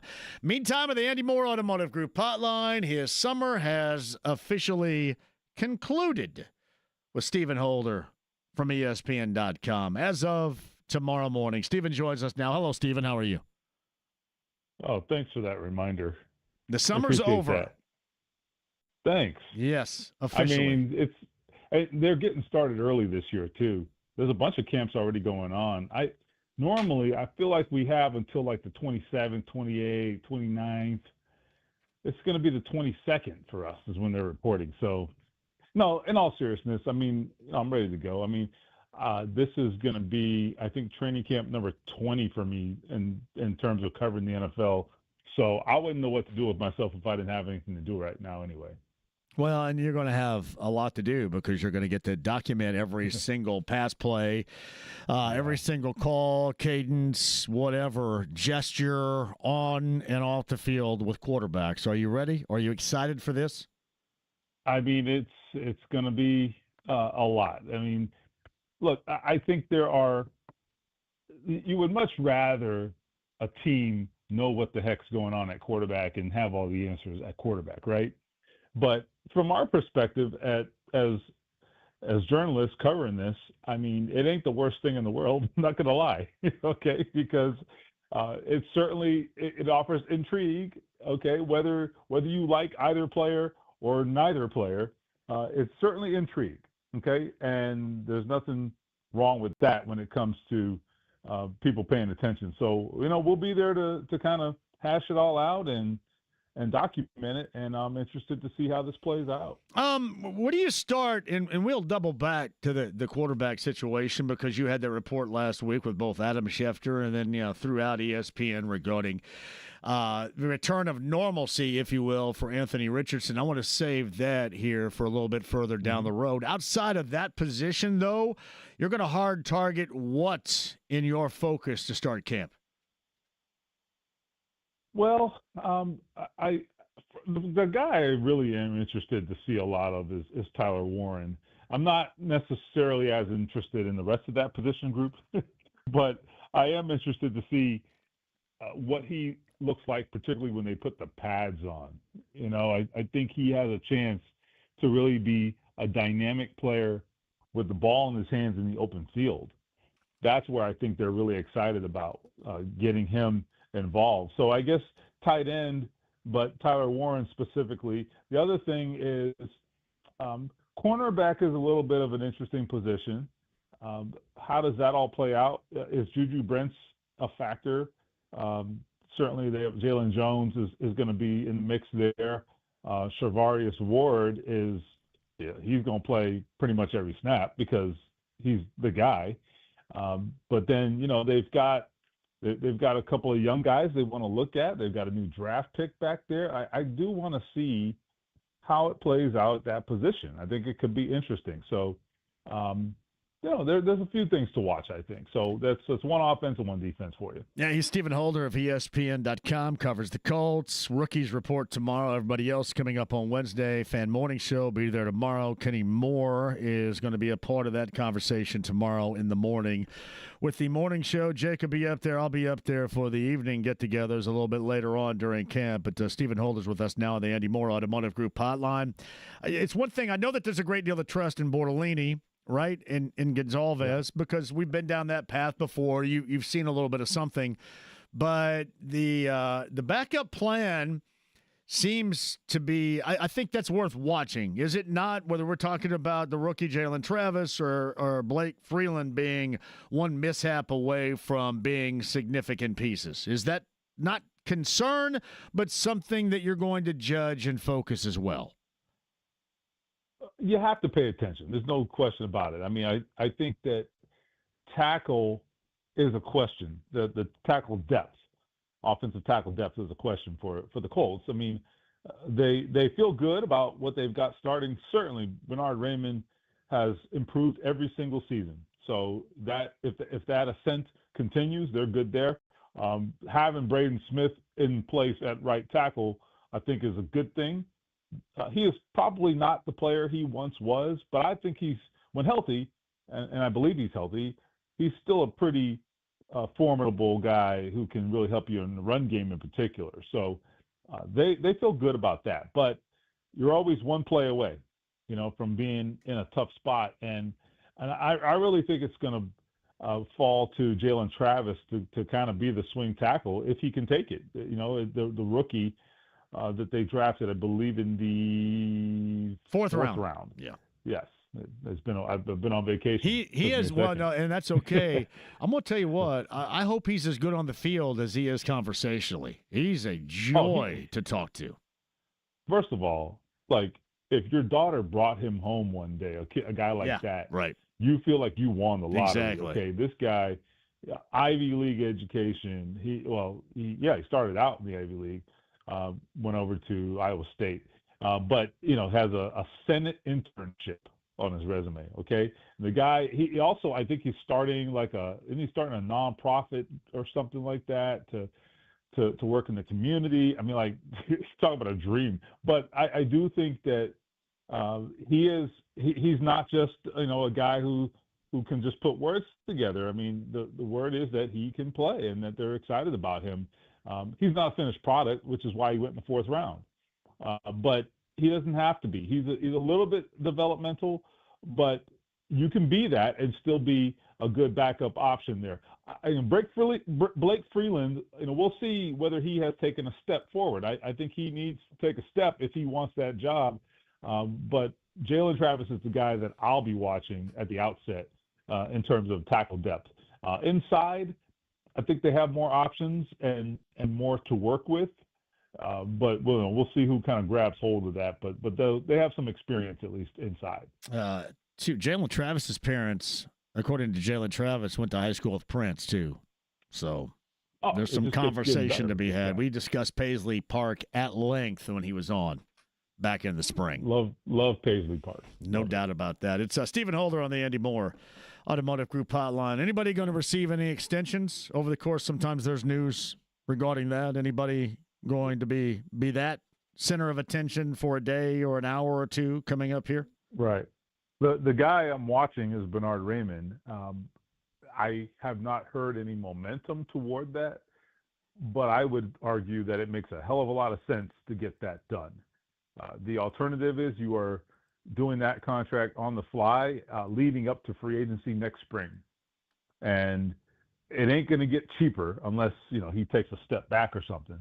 It's only going to get more expensive, in my opinion. And let's be honest, you got to have them. You got to. So I think he's the guy to watch. And there is another guy to watch. I just don't think anything's going to happen, and that is Alec Pierce. Yeah. I have no expectation of a deal happening there, not because Colts don't like him, but because look, I'll go out on a limb here. My prediction is that he's not on this. I was going to ask you, are we watching his final season here, do you think? I think I do. And again, not because, to be clear, not because he is not a good player. The Colts love Alec Pierce. I think there's just some realities here that we have to consider. And one of them is a couple things. Number one, they have some depth at that position. They have other guys that got to pay. They can't pay everybody. And that's just where we are. They love Josh Downs, as they should. They are still convinced that A.D. Mitchell can be a player. And if they can ever get him to get his head straight, they're going to have a heck of an athlete there, right? It's early, so I don't know where that's going to go. But the point is, they've invested resources at that position, and Alec Pierce has ascended, so his price has gone up. So, what are you going to pay that guy? I mean, if he makes it to free agency, I'm telling you, people are going to be shocked at what he makes. I'm telling you right now, and he knows that. The Colts know that, so they can't come to him with some ridiculously low offer. It's insulting, right? So I just don't see a scenario where that gets done now, and they can make a deal that makes sense for them, given what they've got coming down the pike at that position. So I just don't anticipate it. How important is it for the evolution for real, and not in terms of not Dante Moncriefing it here with A.D. Mitchell? That's a heck of a reference, and not a terrible one, because also a great athlete, who was very impressive, all kinds of speed, but never could put it all together. I do think that remember when A.D. Mitchell was drafted and there was all that buzz about what the scouts were saying, and he's some sort of bad apple or something, and none of that was ever true. Okay. And I did follow up on that. I couldn't find anything. There was no smoking gun with this kid. But I think we found the smoking gun. The smoking gun is that he's just not a polished guy. He's not a polished player, right? I mean, that's what it was. And I think we see it now. There was never any troublemaker aspect to him that I am aware of. I just think that he has some deficiencies that he's got to fix. But he is tantalizing when it comes to his athletic profile and his ability to get down the field. Just his ability to win at the line of scrimmage is, I think he's got, from that perspective, in that particular part of his game, he might be the best wide receiver they have in terms of winning at the line of scrimmage. That is saying something for a guy who's only played one full NFL season. The question is, can he finish a play? Can we trust his hands? And can he execute, be where he's supposed to be at the right time? I mean, he hasn't proven any of those things. So the good news is they have a lot to work with, but he has to take that next step. They can't do that for him. They can lead him to the water. He's got to take that next step. But my God, if he can, they're going to have a hell of a player right there. Stephen Holder of ESPN.com on the Andy Moore Automotive Group hotline. Colts camp starts later on this week. Of course, we're going to have you covered throughout the Grant Park experience up in Westfield. Stephen's on the Andy Moore Automotive Group hotline. The kicking situation. Schrader, how flexible will they be before they say, you know what, we're going to have to go out and do something else? That's a great question. I think we'll see. I don't know. I think you'll know it when you see it. One thing I would say is they have made mistakes at that position before, the Colts. They did it with they did it with Specs, quite frankly, right? They also, in a different manner, did that with Adam Vinatieri when they let that injury issue, I presume it was an injury, and let it linger, and he was missing and missing and missing, costing them games, all of those things, right? So I really do think that they have to not repeat mistakes of the past. They just can't. And I do wonder if this is a real competition here. I mean, because ultimately Spencer Schrader has a very thin resume. Okay, he just does. And I don't know if they should necessarily proceed as if they're fine there. I mean, they're not saying that, but they don't really have any proven competition on the roster right now, right? Would you rather them still have Matt Gay? I think with Matt Gay, the problem was the combination of performance and money, right? So for them, it didn't make sense. But I don't know. I thought he was fine, except when you got to the longer distances. That was the issue with him. But he was pretty reliable when it came to when it came to, inside of like 45 or so. Like, you could kind of set your watch to that. The problem is when you pay a guy that kind of money, you expect him to make the 53, 54 yarders, and he was just wildly inconsistent when it came to those.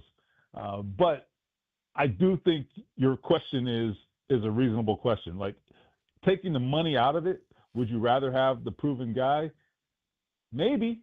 We'll see. We're going to learn a little more about Spencer Schrader. I don't think we know enough yet. Yeah, we don't. I was kind of curious just how flexible they might be before they go, uh-oh.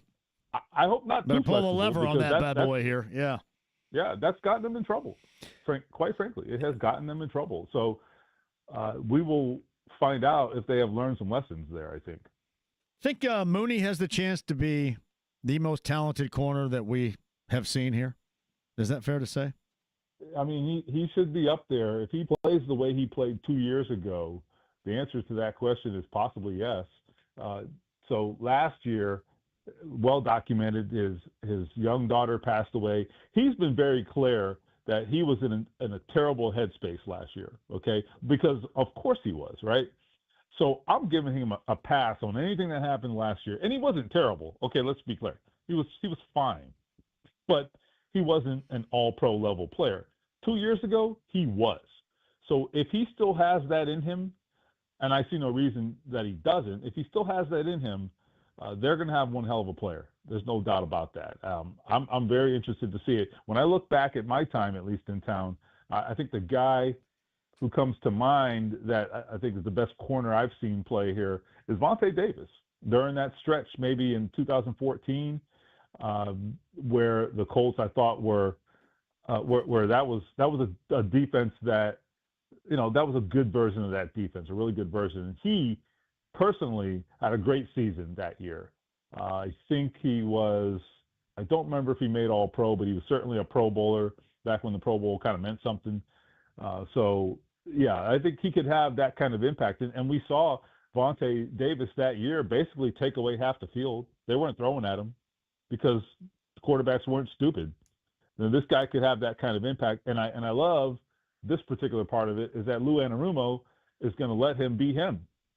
Because what's the point of having a guy who can lock people down if you don't let him lock people down? So that's what I'm looking for this year from Charvarius Ward. I don't know too much about the Jesse Bates career. I just know that it's weird when he left Cincinnati for Atlanta. Their defense went to hell in a handbasket for whatever reason. I mean, they lost other guys too. Anybody comparable? You think of that secondary at safety to what Lou Anarumo coached up when they were really good defensively with Cincinnati and Bates was a part of it? Well, I mean, Cam Bynum has definitely got his hands on a lot of footballs where he has ball skills is what you're talking about here. I like it. Yes, yeah, for sure. Where he needs to take the next step is taking the ball away, and I think he has the ability. There's no question about that. I mean, the good thing about Cam is you're getting a guy in his prime. With Ward, I mean, you could argue. I mean, this is a stretch maybe, but I mean, he turned 29 this year, so. Is he on the downside at that position? Maybe he might be. They may not get like his they may not get multiple years of his prime. But Cam Bynum, I think, is 25, 26. I mean, he's right in there where you want to acquire a guy if he's going to be a big free agency pickup. So I'm interested to see if he can be that. He has the ability. There's no question about it. And again.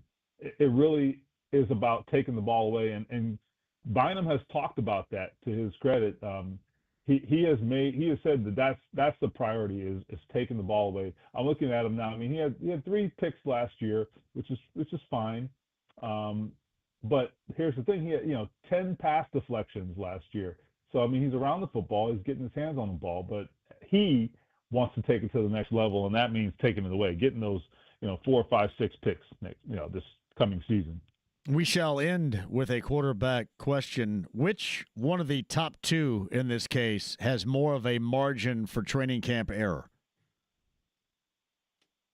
I think Daniel Jones. And here is why. Because with Anthony Richardson, and this is not a a comment on ability. This is just a comment on like reality. The reality with Anthony Richardson is he's battling on two fronts. I've said this before, but I think it's worth repeating. He's battling on two fronts. And what I mean by that is he's got doubts about his health, and then there's doubts about him just in terms of performance. Daniel Jones, clearly there's doubts about his performance because the New York Giants said, get out of here. We don't want you to be our starter anymore. But there is at least less anxiety about whether he's going to be available, okay, health in terms of his health. And so it sort of streamlines the issues for Daniel Jones. The issue with Daniel Jones is like, do you believe that he can be an effective and consistent starter? With Anthony Richardson, you're asking two questions. Can he be a consistent starter? And can he stay healthy? So I just think he has to, think about it. I believe Richardson has to, just knowing what we know, it feels like he has to perform, like vastly outperform Daniel Jones to win this thing, just because the reality is there's two separate sets of doubts about him. So I hope that makes sense. Stephen Holder, ESPN, ESPN.com. He's going to be there to document tomorrow, be there on Wednesday, and then throughout, telling you every single situation that happens under center for this football team. There you go. And summer is officially over. Yes, it is.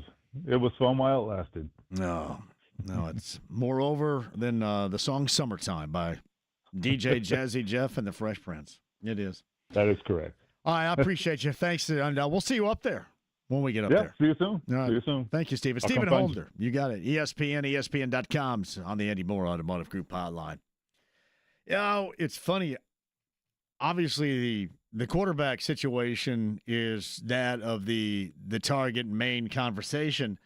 But I do kind of wonder at kicker, how much flexibility do you have before, I'm not going to say the panic button, but before you kind of break that glass and hit the lever and find something else more secure. Would anybody else out there rather have the lack of distance efficiency, but the makeability with others combined with the finances of Matt Gay at kicker? Or are you okay with this direction and what is so little known about Schrader? All right, that and more coming up on the other side. Quick break. We shall come back. We've got a update for you. Brickyard 400 update coming up for you as well. Joey Logano a little bit earlier to that podcast at 1075thefan.com. Do not move. Back with you next.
the Bet365 Command Center.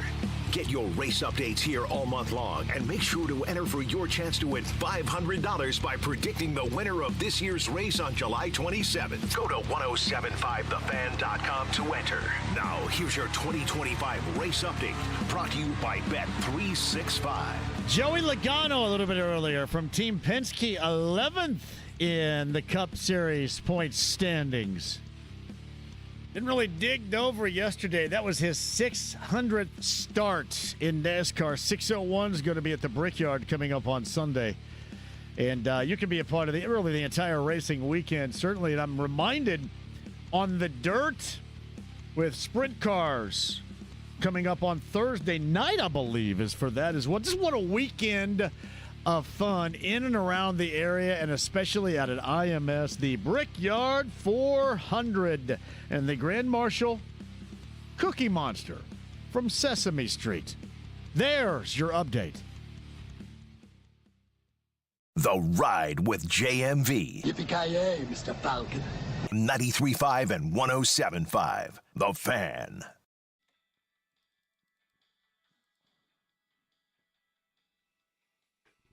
What is this preseason media poll in the Big Ten? We're going to start getting those. We have Phil Steele on coming up this week, right? Penn State, Ohio State, Oregon, Illinois, Michigan, Indiana, Iowa, Nebraska, USC, Washington, Minnesota. I don't know what the hell poll this is here. I'm just reading it off for S's and G's, I guess. Minnesota, Wisconsin, Michigan State, Rutgers, UCLA, Maryland, Northwestern, and Purdue. To round it out.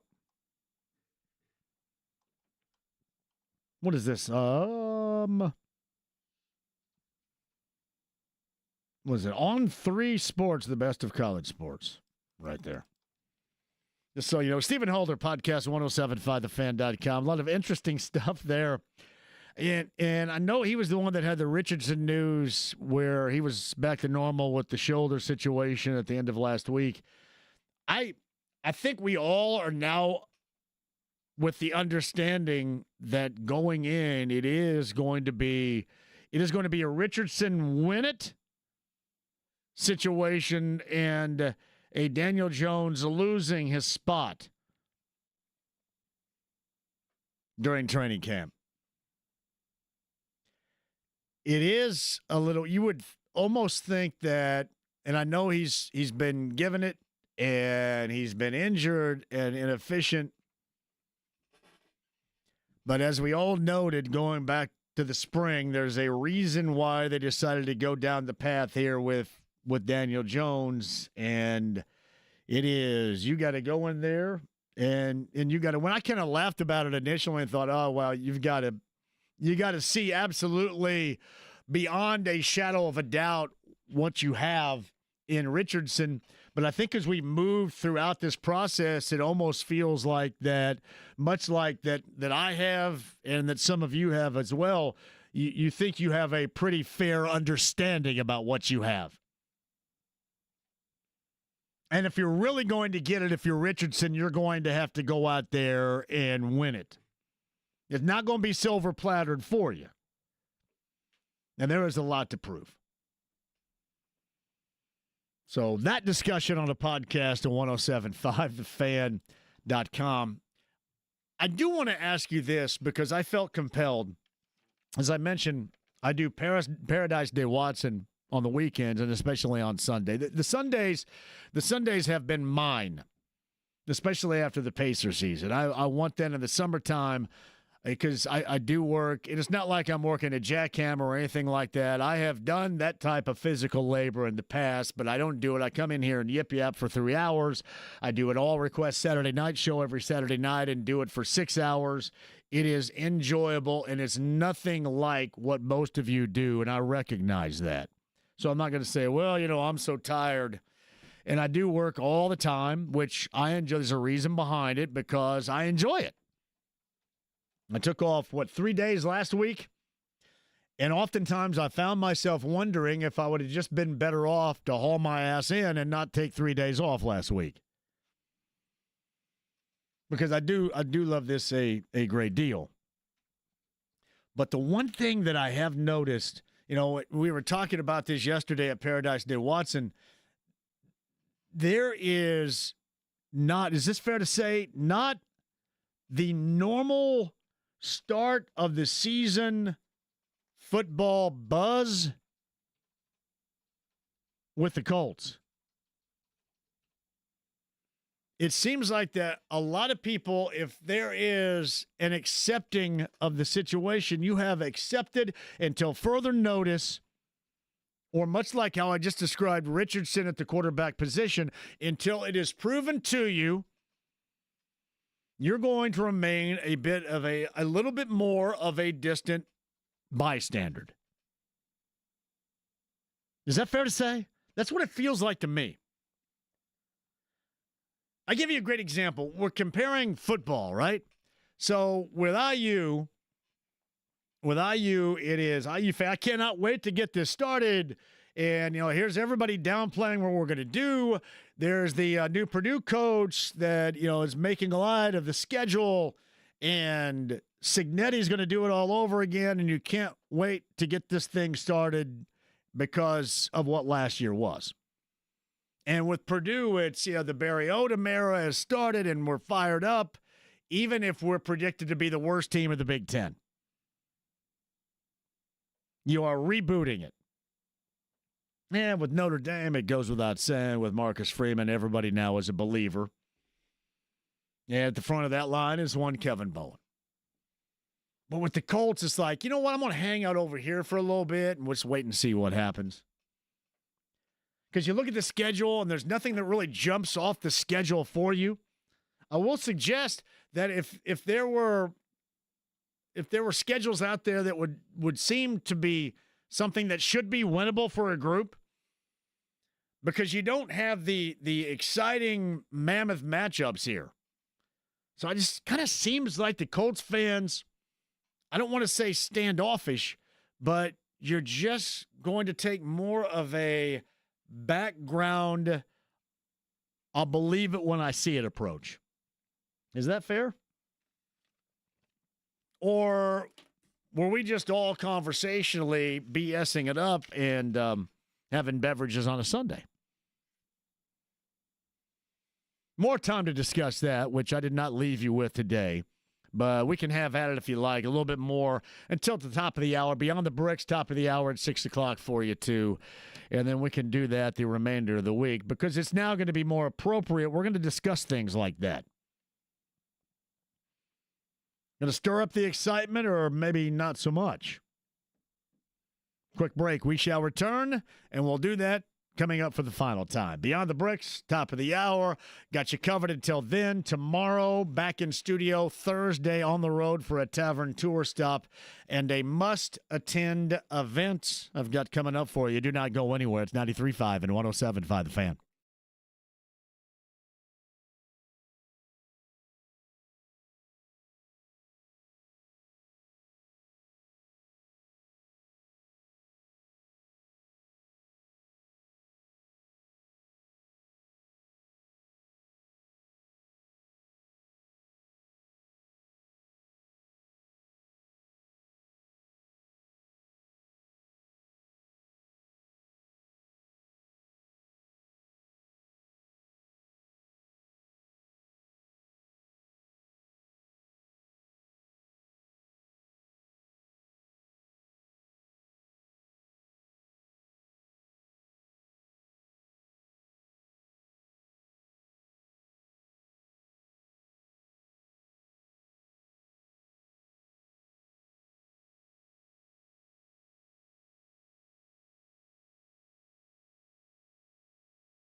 The Ride with JMV. The sportos, motorheads, geeks, sluts, bloods, wastoids, dweebies, they all adore him. They think he's a righteous dude. 93.5 and 107.5. The Fan. Oh, the Billy Joel documentary that has premiered on HBO. James, it is fantastic.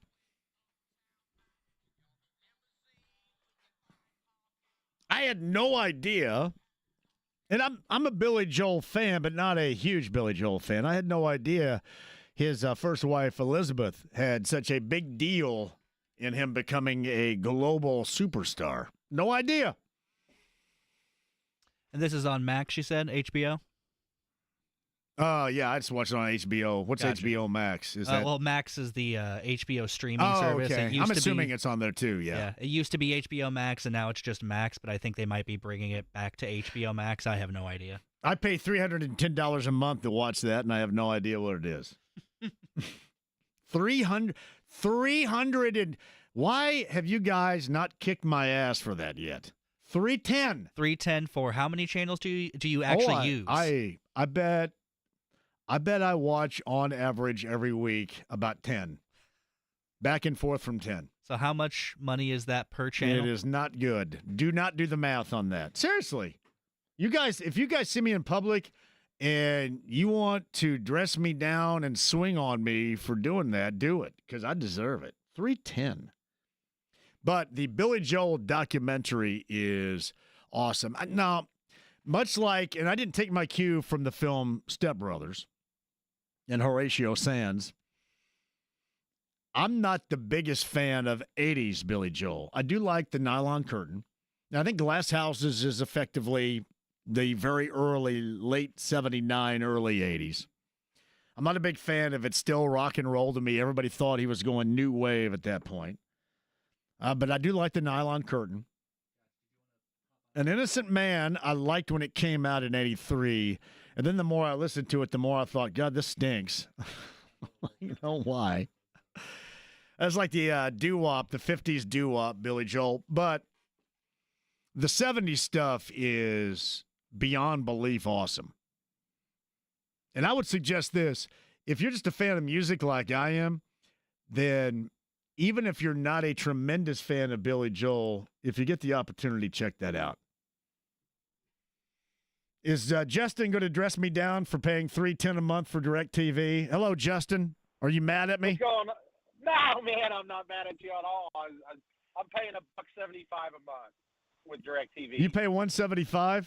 I don't even get porn, and I pay $310. What the hell's up with that?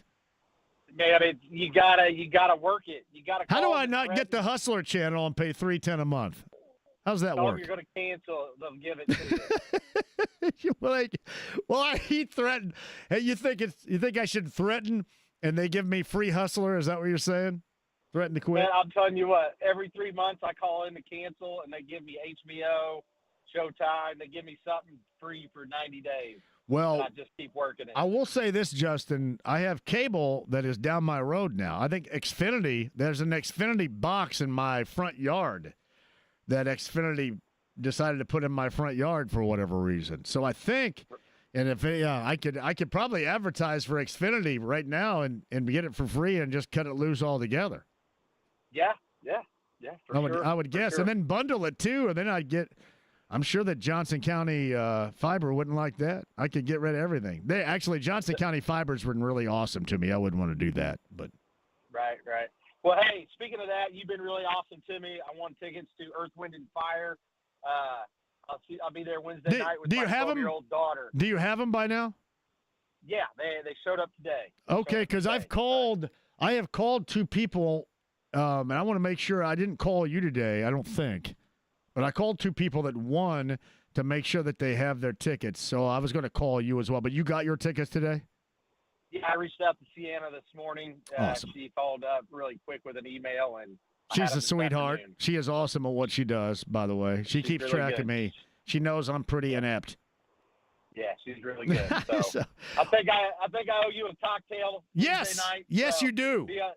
Be on the lookout for a short, bald guy with a 12-year-old daughter. Well, I cannot wait to see. Earth, Wind, and Fire is going to be awesome on Wednesday night. Can't wait to see you.